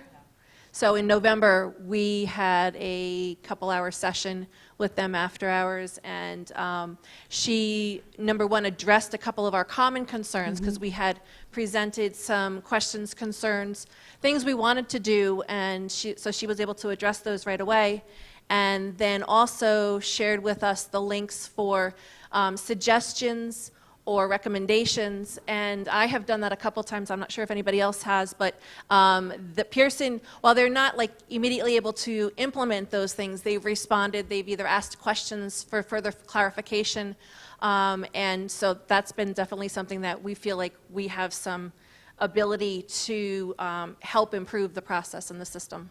And students and parents have that ability too as well. My understanding, am I right on our website that I'm just have to throw this on, I'm sorry, I have to look at this. But I understand that on our website, it's under curriculum and instruction. And there's a link with technology integration links, and that's a way for the students to go and parents to be able to actually themselves. I don't know if there's very many parents and students that actually know that they can do that. So I don't know if we have a better way of notifying parents and students that they actually have the ability to provide feedback, because that feedback's very important. So I don't know if we know that. We're still learning. Right. That's definitely right. It needs to be shared. We better communicate, so that's something we'll do. Yes. Yeah. Good. But just touching upon a couple of things that Ms. Anderson, Dr. Miller, Mr. Judd had said about, I know, keep hitting your head on it, how it works. I had one of Mrs. Gandiri's students struggling with reading, talking about being able to plug in. Ms. Anderson, you saw the edge just go off. And he brings his earbuds every time. I'm sure it's for music on his phone too. But he's got the earbuds for him, and he play. And again, you just see that tension just go away. What we like, Mrs. Hahn and I, a lot when we'll talk about some of the problems. There's a multitude of things that we can assign to the kids, different tasks. The ones that we like to, with practicing, they're called Excel problems. And basically what it is, it's an interactive part of the software where, years past, I'd give it a worksheet, right? They'd have 20 problems. They go home, they do those 20 problems, they do them wrong. All they're doing is reinforcing the wrong thing. Habit, now I got to bring them back, fix it. This, they get into it, they do a problem, it immediately tells them if it's right or wrong. If it's right, they give the green comes up, all kinds of accolades. Hey, great, fantastic, great job, all those things. If it's wrong, it just doesn't say, you're wrong, kind of a thing. It gives you a little clue, a little hint where you made your mistake in there, okay? And they do that 3 times. So 3 times, 3 strikes, you're out. They give you the right answer, but then we tell the kids, even if it goes to that point, a lot of times if you get the answer at that point, now you can start kind of working backwards, and you still may be able to figure it out. The individualized instruction in it, within the program, as they're doing these problems, they can hit next, which will take them to a totally different problem or whatever. Or if they're struggling or they're just starting to kind of figure something out, they can hit, give me another problem, very, very similar to that. So there's a ton of problems that they can do. They're never going to, go without having problems type of a thing. And as you said, Ms. Judd, it really, it tailors the instruction to each kid. So we're excited about it. That's phenomenal. I think it's good. It's making us closer to that one-on-one instruction, which is really the next level of learning, which I find so exciting. Yes. So I just like the whole ability to provide the feedback and be able to, construct it something locally to what meets our needs. That's great. Immediate satisfaction. Yeah, and I think as anything technologically based, as more and more of the staff members talk and collaborate and figure out how to best use the technology in terms of the hardware that they have available to them, we're going to get continually progressive, better results out of the curriculum. Anything that's technologically based, it takes some time to be able to get used to and to master. So that's expected.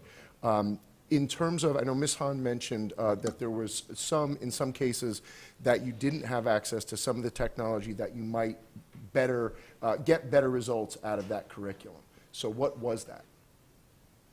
So occasionally we have hiccups with our Wi-Fi.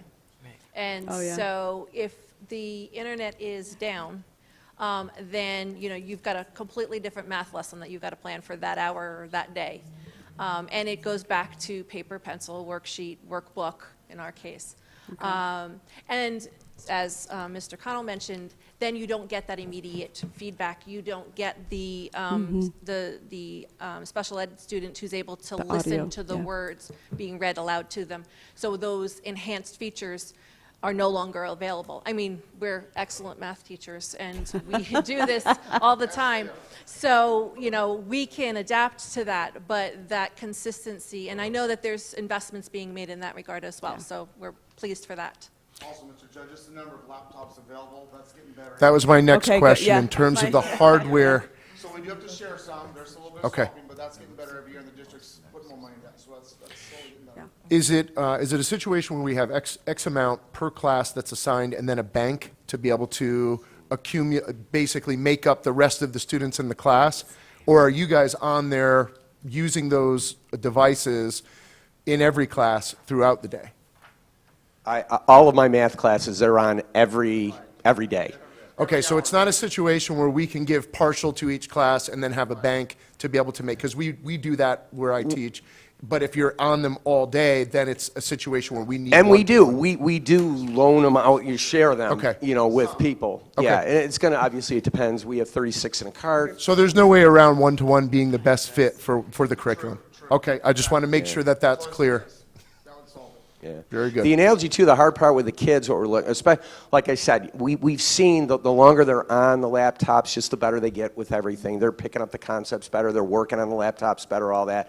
Beginning of the year, quite honestly, we had a lot of kids that were getting beaten up, kind of a thing. And I told them, I use the analogy, use it, Mr. Miller. It's like I'm your softball or baseball coach. And we're practicing now. We're getting ready for our big game at the end of the year, which are our tests. Now, I can set practice up. I can sit here and just, give you little lob tosses. We'll have everybody in the class hitting the ball all over the place, right? And we were thinking that we're the greatest hitters on earth. Then we go to the game, and a kid's firing fastballs at us, and we're all striking out, wondering what went wrong, kind of a thing. Or I can set practice up where I'm actually making practice more difficult than what the game is going to be. And hopefully, even though in practice you're just fouling balls off, you're really not putting anything in play, now when we get to the test at the end of the year, now you're a little bit stronger. Reinforce that with the kids all the time. But, the hard part that I tell them, and the reason why I tell them that is, it's not just human nature, it's nature. If you get your teeth kicked in all the time, after a while, what are you going to do? You're going to quit. And so I try to tell the kids all the time, that's exactly what the situation is. Don't quit, keep grinding it out, and I guarantee you in the end, you're going to see those results. So, How well is the curriculum matching up with School City in terms of the benchmark? Is that functional? Is that relationship functional? I think it's fairly close. Okay. Yeah. It's better than what we've had in the past. That's what I'm looking for. Yes. Okay. Well, because some of the schools have come up to us and they've told us that the School City benchmarks aren't really, the wording is so different that it's throwing the kids off. That's what I wanted. When they're going through the curriculum. It's a different style of questioning. I mean, whoever writes a test, whoever does it, it's gonna take on that person's style or whatever. So Pearson definitely has its style of how they're going to ask questions. And School City is going to have it. Galileo had their style. Okay. But in terms of the math that's being presented, it's matching up in School City roughly with the benchmark or the information, the lessons that you guys are teaching. There's not a disconnect in terms of the rigor or. Right, and with like our mid-year assessment, Mrs. Early really worked with Dennis fairly closely in putting that together. And I think having that in place really helped this year too. Awesome. So I think that the rigor and the content is very well matched. I think that the style of question, and so to make up for that, we use School City to help supplement along the way. Okay, So we've got to embed that in so that our students are more familiar with different ways of asking the same thing. It being, our benchmark, is it possible to tailor it more towards Pearson? I don't think that's a question of us. In terms of the way that the questions are being asked? Because, we have, at the end of the day, we have control over the benchmarks. At least in my experience, you're able to have some impact on the questions that are being asked, and maybe even can be tailored. I'm not sure if that's a possibility within School City. Well, there is a huge bank of questions to choose from. Right. We go through and pick the standards, and sometimes you have 500 questions to pick from. But the thing with using School City is this is to prepare our kids for the AZ Merit. So in giving them different types of questions, they're actually going to be more prepared. Okay. So that's why the incorporation with the School City and the Pearson will actually make the kids stronger in math. Very good. So you would say that School City would have been a better match than, say, Galileo? Yes, I do believe, we have Okay. a lot more choice also in our bank of questions. So Very we've good. got a lot more to choose from. Thank you so much. They are going to be able to think in different ways. Yeah. That's the whole idea, to combine these two together. Good. Thank you. Thank you so much for coming. We really appreciate Thanks. you presenting and what you're doing at Maricopa Wells. Thank you, team, for being here, guys. Thank you. And you're staff not the members, thank you, guys. You're not the only ones with Wi-Fi issues, 'cause we're Principal experiencing Miller, do some you right want, now. you want a cookie? I definitely Yeah, want a sorry. cookie. I'm eating them all. Not like I get to eat them all in front of Michael, too. Yes. All right, I like that. We'll Bye, get Thad. Josh on board, too. Thank you. No, right now. Our Wi-Fi's down now. Yeah, he's working on it. Yeah. All right. I was not here for the adoption of the agenda. Everything was the same. Everything's We the didn't same? change anything. Okay. Yep. So now I will entertain item 6, the consent agenda. Any motions? Motion moved. to approve as written. I'll second. Okay, Tori and Dr. Miller, we have a motion and a second. All in favor? Aye. All opposed? Motion carries. Good thing I have this paper agenda. We're moving on to item 7, action items. Discussion and possible approval of the personnel schedule. Mr. Beckett? Thank you, President Noor, members of the governing board, Dr. Chestnut. You have the personnel schedule in front of you tonight. Before we do that, I want to thank you for your approval of the contract language. We are eager about getting those out as soon as possible, so your action helped us in our timeline. But I'll take any questions you have right now about the personnel schedule. Are there any questions? I have a question. Dr. Miller, go You ahead. go first. I don't know. I need to look at it real quick, which line number. You can't look at it. There's no Wi-Fi. We don't have Wi-Fi. I'm up. Okay, well, It came back. You are? Oh, is that? all right, fine. No, he came in, he signed on a different network for me. Oh, because, okay, I Do we- don't have Wi-Fi yet. But anyway, so question. Numbers 12, 15, 17, 19, and 22. Are those positions, it's all under the new position heading? Okay. All right, yes, please. Are those positions from this current budget that we approved last year, or are they in the budget going forward that we're currently working on? Number 12 is a new position that we're hoping to fill yet this year, yes. But that was on this year's budget. That's a part of the budget we already approved? That is, we are adding that to the budget. So this is a new position that we are adding. So that's for 18-19 budget? It is for 17-18 if we can fill it for the remaining of the school year. That's our hope. Okay. But we're adding it. Right, and I'm sorry, Ms. Sanderson, which are the other numbers? 15 and 17? 15 actually was the behavior tech, is what you're referencing? Yes, that was an existing position, and I apologize, there should have been a name there. They probably just didn't know that those transition in and out so quickly, it's sometimes difficult to figure out who that is. And then the other one was, excuse me? 17? 17. Yes, that's one of the new Title I paraprofessional positions. And what school is that for? Okay. I apologize, I don't have that information. I know it's not Pima. Everything's not in your, No, your no, memory? I apologize. Come on. Right. Okay. And number 19? Yeah, the before and after school instructor, that once again is another situation where there was not a new position, but it was filling up an existing opening there. Okay.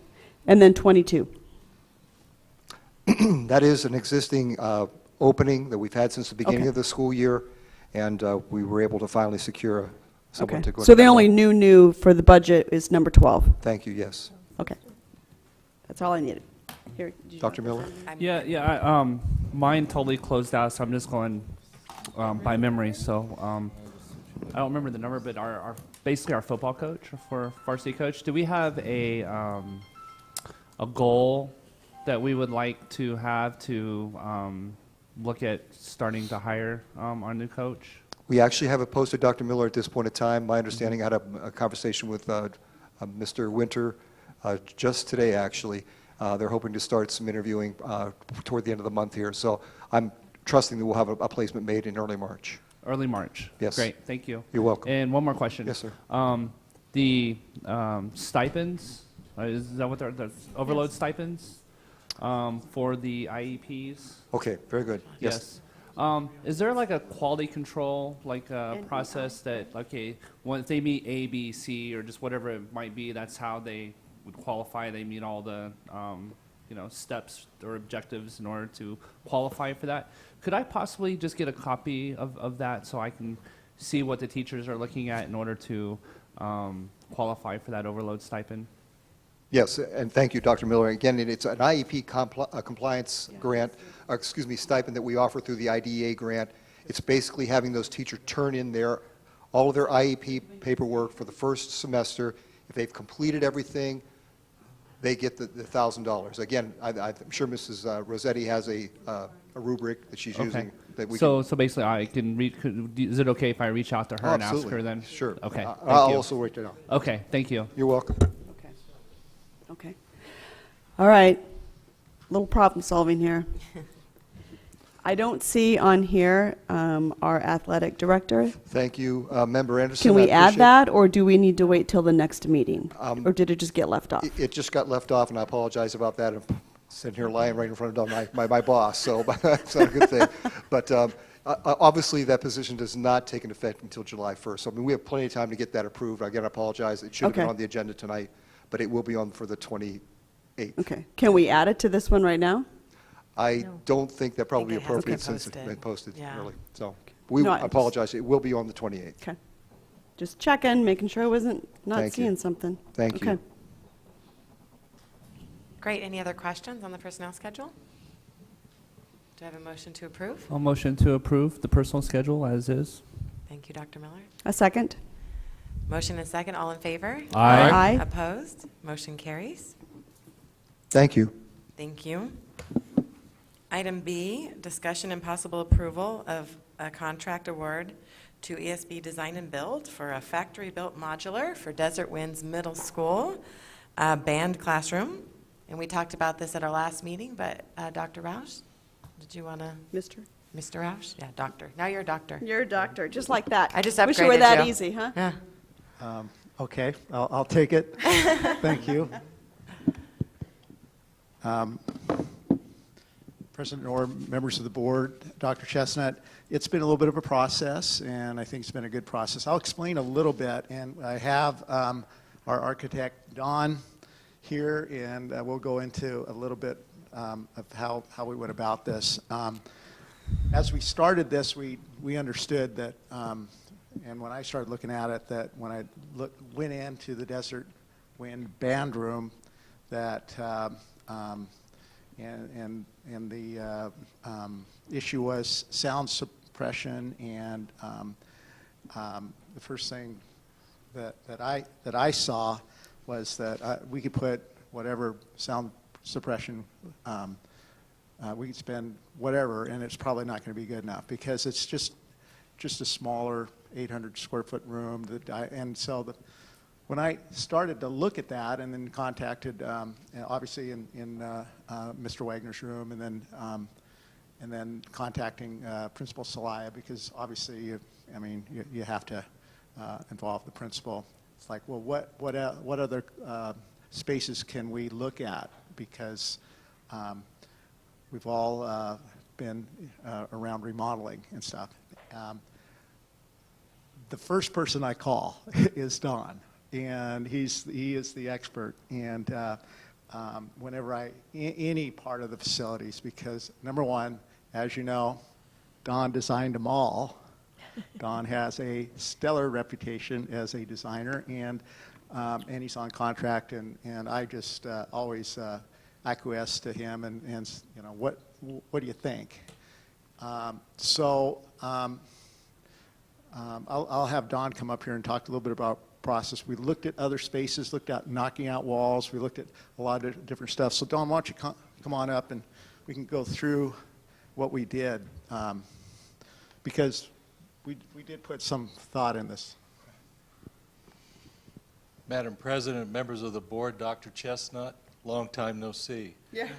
You have an office here now, right? Yes. I've had the privilege of working being your district architect for, I think, close to 20 years. Mm-hmm. And so I owe a lot to Maricopa, so thank you. When Aaron called me and we went out and took a look at the facility, I think the good news is this, that the program is so successful that you've outgrown the space.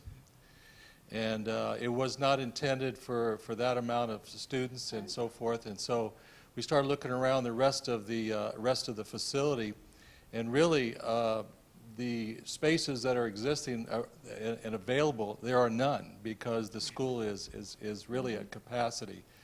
And so we tried to come up with some solutions that would be within a reasonable budget, that would give you something in a timely fashion, because we need to get moving on it, and you have the ability to go through the state co-op and to be able to hire a contract or a design build type firm off of Mojave, which is your state contract. And so we contacted them just to bring them in. I did some sketches talking with the principal and also with the teacher, trying to come up with a square footage that we thought would be reasonable, and it's about 1,600 square feet, and then looking for a location, because we wanted to be able to make it still part of the school.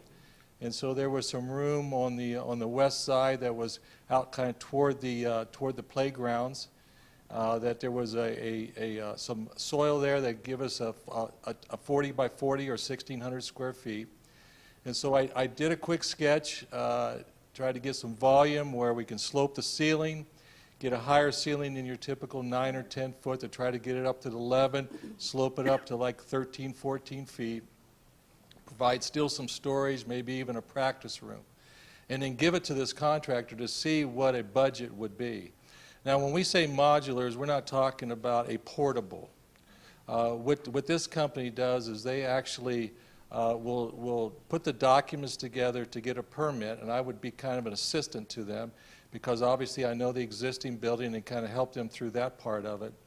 But they actually construct walls in their facility, so when they bring them out, we can put them up a lot quicker.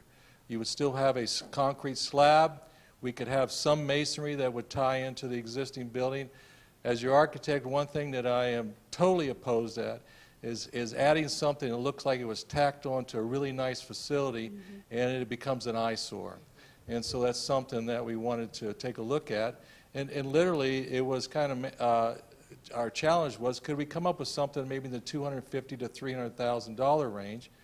And so they took what I had put together just in a quick sketch, and that's what they came up with that budget. It's a budget number. It's something that we want to work towards, and it's something that if we want to get it up, if there's no complications with weather and everything else, and try to get it up before the beginning of the next school year, we need to get started right now, because there's still some process that we have to go through. So that kind of lets you know where we've been and how we got to this point today. I have a question. Dealing with the city when it comes to modular buildings, does the city consider this a modular building? And what code are they actually using? Because when you start putting modulars up in the city, right, it slows very down the timeline. You can have an ideal timeline from the builder, Yeah. but it's all the hoops that you're going to be going through when it comes to the city. And that's why I think the nomenclature of using the word modular is kind of a misconception, or not used properly here. Okay. You know, we'll still have metal studs, we'll still have some masonry, we still have a slab on grade. Good. It will still have steel joists, it will have sprinklers. We still have to take a look at to make sure that we have the proper restroom count, that it's there. And so it'll actually be attached to the building. So it's not something that's going to be standing out alone. It's not going to be up on a platform where you have to get stairs or ramps up to it and so forth. It's literally as I'm walking on right now. Well, that's what I'm concerned about. I understand what you're talking about, but because that word modular is in this, that's what I'm afraid when the city goes to review this, they won't see it as a new build. They'll see it as a modular. It's actually a pre-construction. So you can call it prefab, like prefabrication, kind of? Yes. Yeah. Okay. I just don't want to slow the process down, and I totally understand how you got to get this started, and I'm all for it. But I just want to make sure that we're making sure that we check off all of our boxes, because I think when we did Ram Academy, we thought it was going to go a little bit smoother than what it did. A couple things. We're not using the same vendor. It's not the same. No, I understand. I just want to It's make not the sure. same kind of process.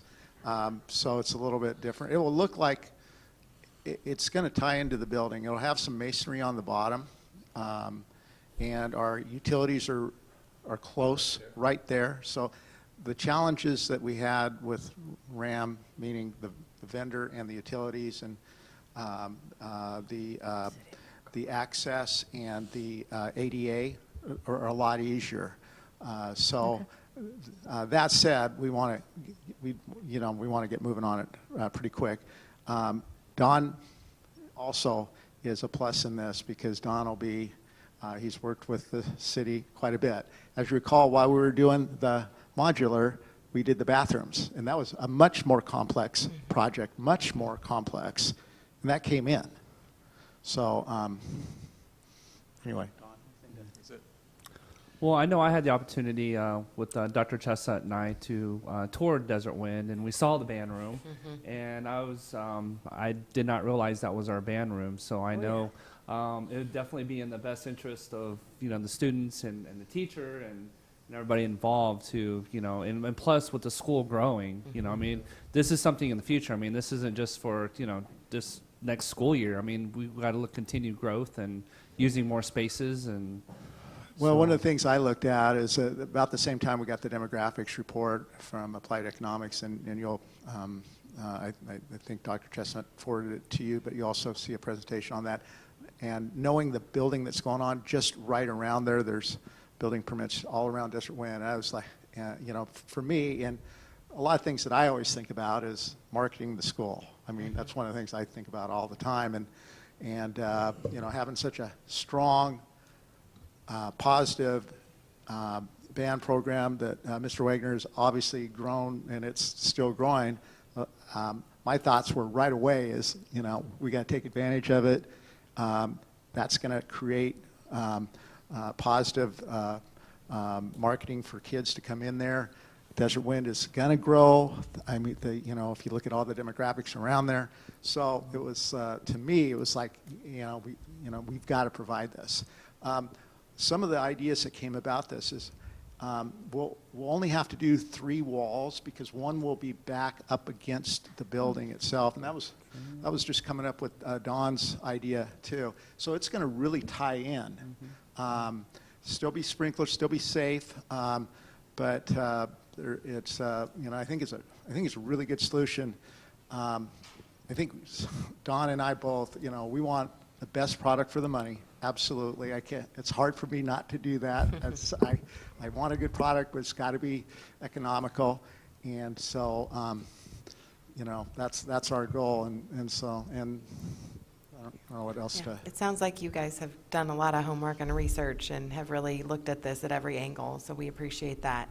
And I echo Dr. Miller's comments because I was on that tour as well. And this is desperately needed for that wonderful program and those students and the teachers out there. So, I have 2 questions. Sure. 2 questions, real quick. 1,600 square feet going to be enough? Because I know we're growing. I mean, if we're going to do it, I'd rather do it because obviously this is a forever building. It's not just a temporary fix. Well, I'll let Dawn talk about it a little bit. We're a little bit challenged because of the hallway that goes right out there, and then some of the other, we have a fire lane and some other stuff. But let me, Dawn has done quite a few music rooms, and so I'll let him talk to that. It really becomes a function of dollars. Yeah. If you look at an average between what a music room would be in elementary, right?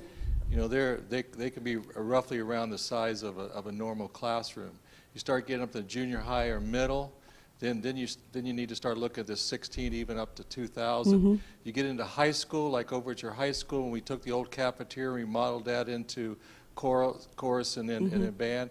That total square footage over there is over 3,000, but that has several practice rooms. It has uniform storage. It has a band instrument storage. So there's a lot of support spaces around. The room itself that the actual band sets up and plays in is not 3,000 square feet. The total program is over 3,000.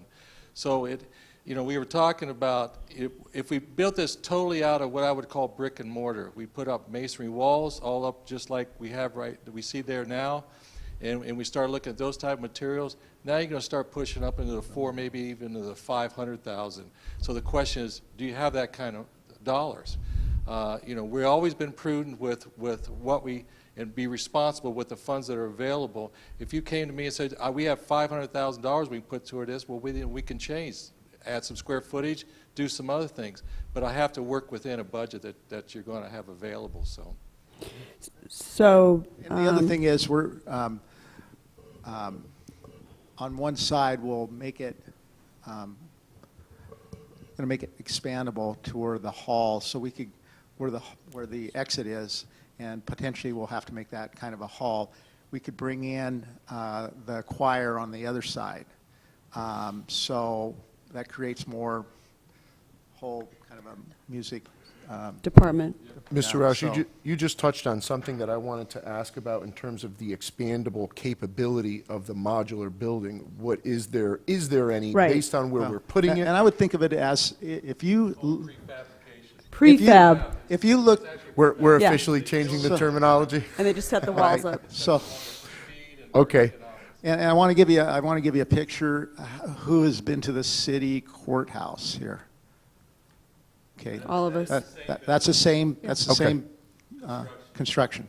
So you wouldn't think of it as a modular. It's a steel, or it's a permanent structure. So, but yeah, right. We're looking at what's the best way to make it expandable. That's always something that I think we always kind of think about. We're a little bit confined because of a fire lane on one end, and we're confined because it'll run into the library on the other end. We have some utilities, so we're a little bit confined on what we can do. 1,600 square feet. That's yeah. Okay, well, back to my original question. Is that enough? And is it any way to, if we can, push it out? Or this is the only location that if we had to add on, we couldn't? Is there another location where? Well, we can add on to the south of it as such.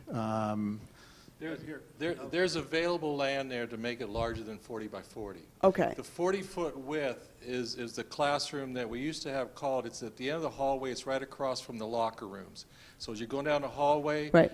on your left would be the locker rooms. On the right, it was actually a dance room, and it's now a PE classroom. If you go in there, it has the mirrors and everything set up just like a dance, but they needed it for a PE classroom. You go out those pair of doors, and the width of that dance or that PE classroom is 40 feet. So we would just extend that to the west, and you have a little bit more than 50 feet out to the fire lane, and then that's where our restrictions would start to happen. And then if you go out those pair of doors, if you wanted to add on to the locker room side in the future, that could be an additional music, whether it be choral. At that time, I would say then you would add a corridor and have the students circulate inside just like in the rest Okay. of it. All right, so then, okay, thank you. That answers my question better. And then the next question is, how close are the bathrooms, and do we need to make arrangements for that? The restrooms right now I think are right next to your existing music room. I think they're right out the hallway there, and they're off of that.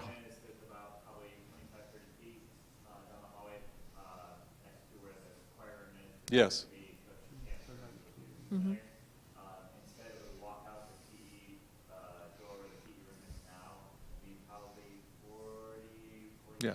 feet as far as the student accessible restrooms. It would be close to the locker room. Yeah. That would be ideal for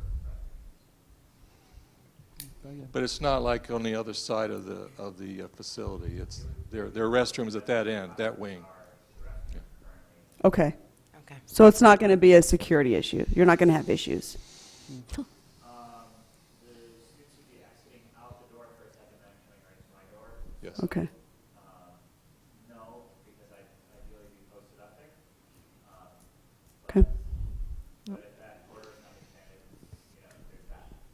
But that's a cost issue too. We're going to have watchdogs out there, so I'm not worried about it. We'll be fine. Yeah. No, I just want to make sure we've got bathrooms close enough, because we've run into that in the past, putting up stuff, and I just want to make sure we don't have an issue. So, okay. So, Great. Mr. Wagner, in terms of the sound quality within this building, is it possible after the fact of the building construction that you can suggest anything that may help you in terms of getting the sound in that room that you want? Can you come up Speak on over the here so microphone. that we're Right. not? Yeah, so the people in TV land can hear the answer to Mr. Judd's wonderful question. Hi. Hi. So in speaking with Mr. Rausch, we were talking about it, and in the meeting where we're discussing the facility, my understanding is the initial cost we're looking at is just to build the physical space, right? And then consideration for soundproofing and things after that would be later. One of the major concerns we brought up was ceiling height, which they're accommodating for with slope ceiling. In that typically that's what you look for in a music space is a larger physically tall room. So that will solve some of the issue we currently have, but we'd still be wanting to look at, if you've been in the high school band room or the high school choir room, sound paneling. I think there were design accommodations also made for angles in the room because parallel walls are a sound issue. So if you'd imagine in a square, this side, well, from your perspective, this side of the square would have two other rooms that would eliminate kind of parallel walls. Okay. Great. Right. ESB design, we'll just build the building, and then we'll have some vendors come in and work with Don because he's done these music rooms. In fact, we've worked with some even recently, some baffling, and a lot of it is baffling up top, some soundboards around that, but we'll have different vendors come in, and so that's a totally different part of this. So right as the building's going on, we'll send designs, schematics to vendors. We'll get some prices and stuff. That will be additional cost. It's inside the building. There'll be some other additional costs too. Again, it's less expensive for us to potentially bid that under consortium or whatever, rather than put it in a general construction kind of package. So we're also looking to save a little bit of money. But again, we have a really good resource with Don. He's done these. He is a musician in his own. So we're excited to kind of do this. Yes, thank you, and thank you for being here tonight to answer our questions. So with that, are there any motions? So moved. Second. All in favor? Aye. Opposed? Motion carries. We are on to item C, discussion and possible approval of a contract to purchase a new school bus. Is that Mr. Rausch, Mr. Beckett, Dr. Chestnut? Mr. Rausch is our bus guy. Thank you. Thanks again, Don. Yes, our schedule is trying to purchase a couple buses a year. I had Sergio and Carrie Montana, our procurement officer, kind of review what's out there, and there was one bus on ground, and we could either wait and purchase it out of next year's budget with the same amount of money that we have, and we're pretty much using reserves to do that, or we could get the one bus that is on ground right now. It's a Thomas bus, and so just trying to procure it while it's on ground, and then we'll go for another bus out of next year's budget. We'll come back to the board because that other bus is going to have to be built. Okay. And so, but we have to get approval for anything over $100,000. So this is a Thomas bus, and we're using impact fees for part of it, and then our 610 for the other part. So. Thank you. Question? So this is the same type of bus that we're running?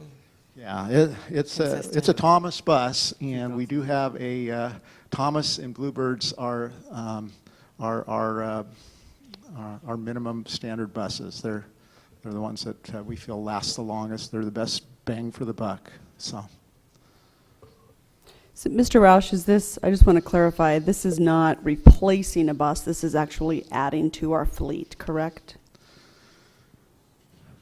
Yeah, it is adding to the fleet. It kind of changed, I will say this, that it kind of changes every day a little bit, so the runs do, and it's anticipating that we're going to have, more students. Right.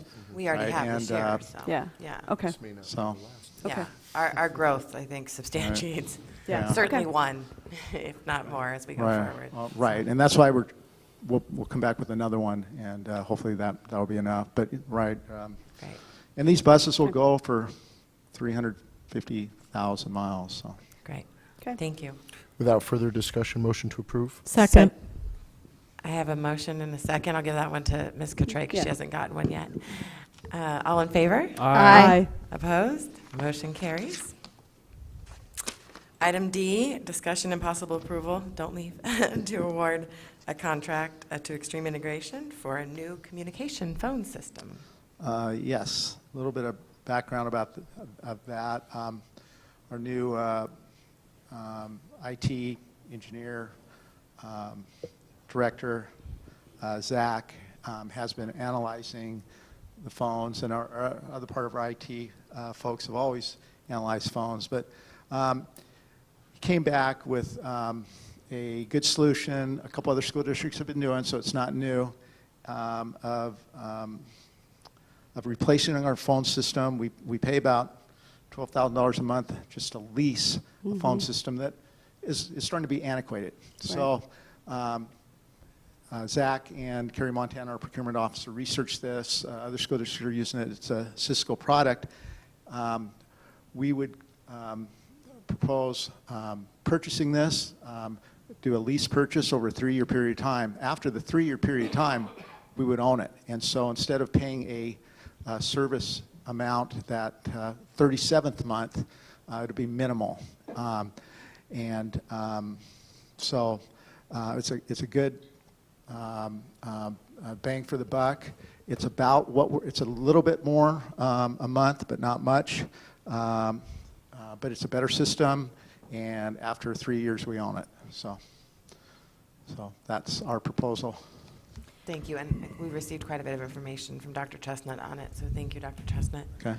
Any questions? Yeah, I do have just one question. Once we own it, who maintains it? As far as like upgrades and when things go wrong, because when you lease it, then you don't have to worry about it because they come out and fix it. Well, we own it. At that point, we'll have to entertain service contracts and/or some of our. We used to have a person on staff that did a lot of the work, and so it's not going to be as major of work to maintain that. So. Because I know right now we've had in the past couple of years several issues with our phones at our school sites. Right. And so you're confident that this system will correct it. It'll pay for itself. Essentially. I think what Ms. Cotray was talking about is going to be a key to that. If we have people on staff, if our IT department can service it, then it's paying for itself. Then we have eliminated that additional cost, and I think that's maybe something that we can find out with the IT director if that's a possibility in the future, to where they're trained up by that point to where they can service the phone system. True. We think it will be able to service it. It's going to be a kind of a little bit different system. The other thing that we're exploring too is it's called dark fiber to go fiber, and so it's this. Once we get all that in, everything's going to be a lot better. So this is part of that whole. The other question I transition. have though is the equipment itself. You're talking 3 years. We're going to own it. And in 3 years, how's that technology going to change that we're going to have to go out and buy new? I mean, that's one of my concerns when we get into this anything technology that we're purchasing on a lease. I worry that the fact that by the time we're done paying for it and we own it, it's already out of date. Outdated, And we need to be, current. That's a very good question. Right now, the leased the equipment that we have is in excess of 10 years. So. Yeah, we see how well it's worked last two. Well, what do? We're trying to get new equipment by doing this, right? We're trying to be responsive by getting new equipment in right now.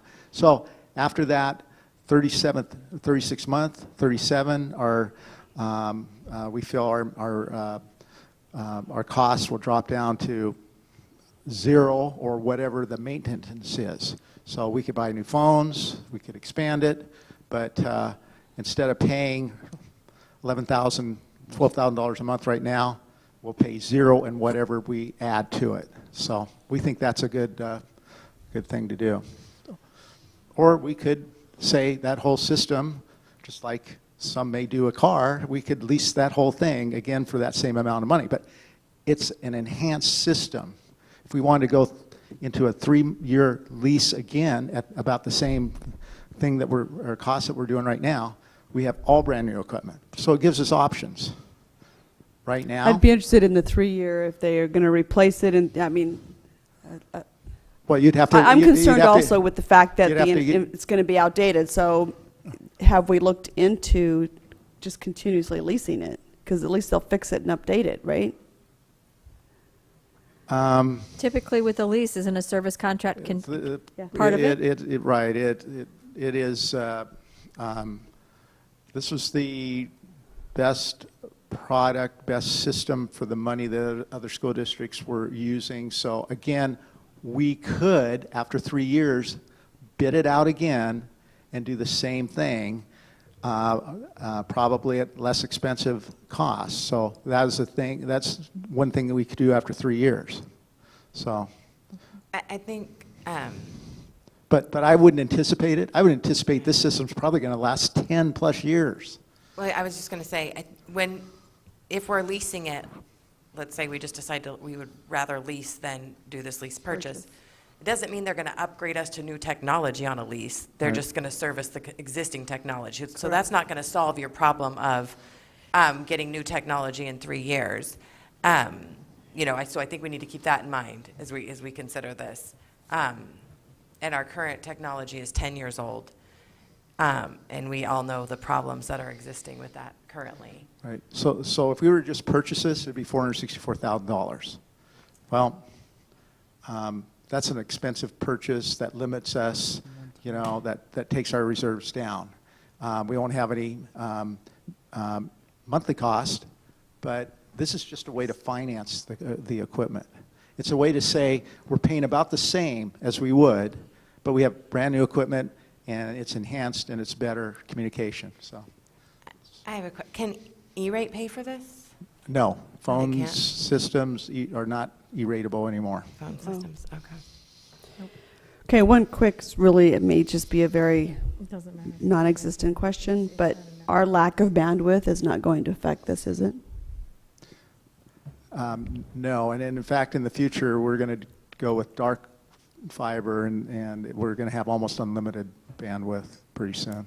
Pretty soon, like really soon? That's another project. It's an E-rate project. Yeah. There's I a big E-rate project currently that's looking at broadband, it's fiber optics, and I'm wondering how that's going to impact us if the county ends up deciding to Yeah. go with it, and that may really change our width. Yeah. And it's looking like Well, it's heading that way. actually, that is E-ratable, and we have it out on E-rate right now, and along with the state, it's a $1 million project that probably costs us $0.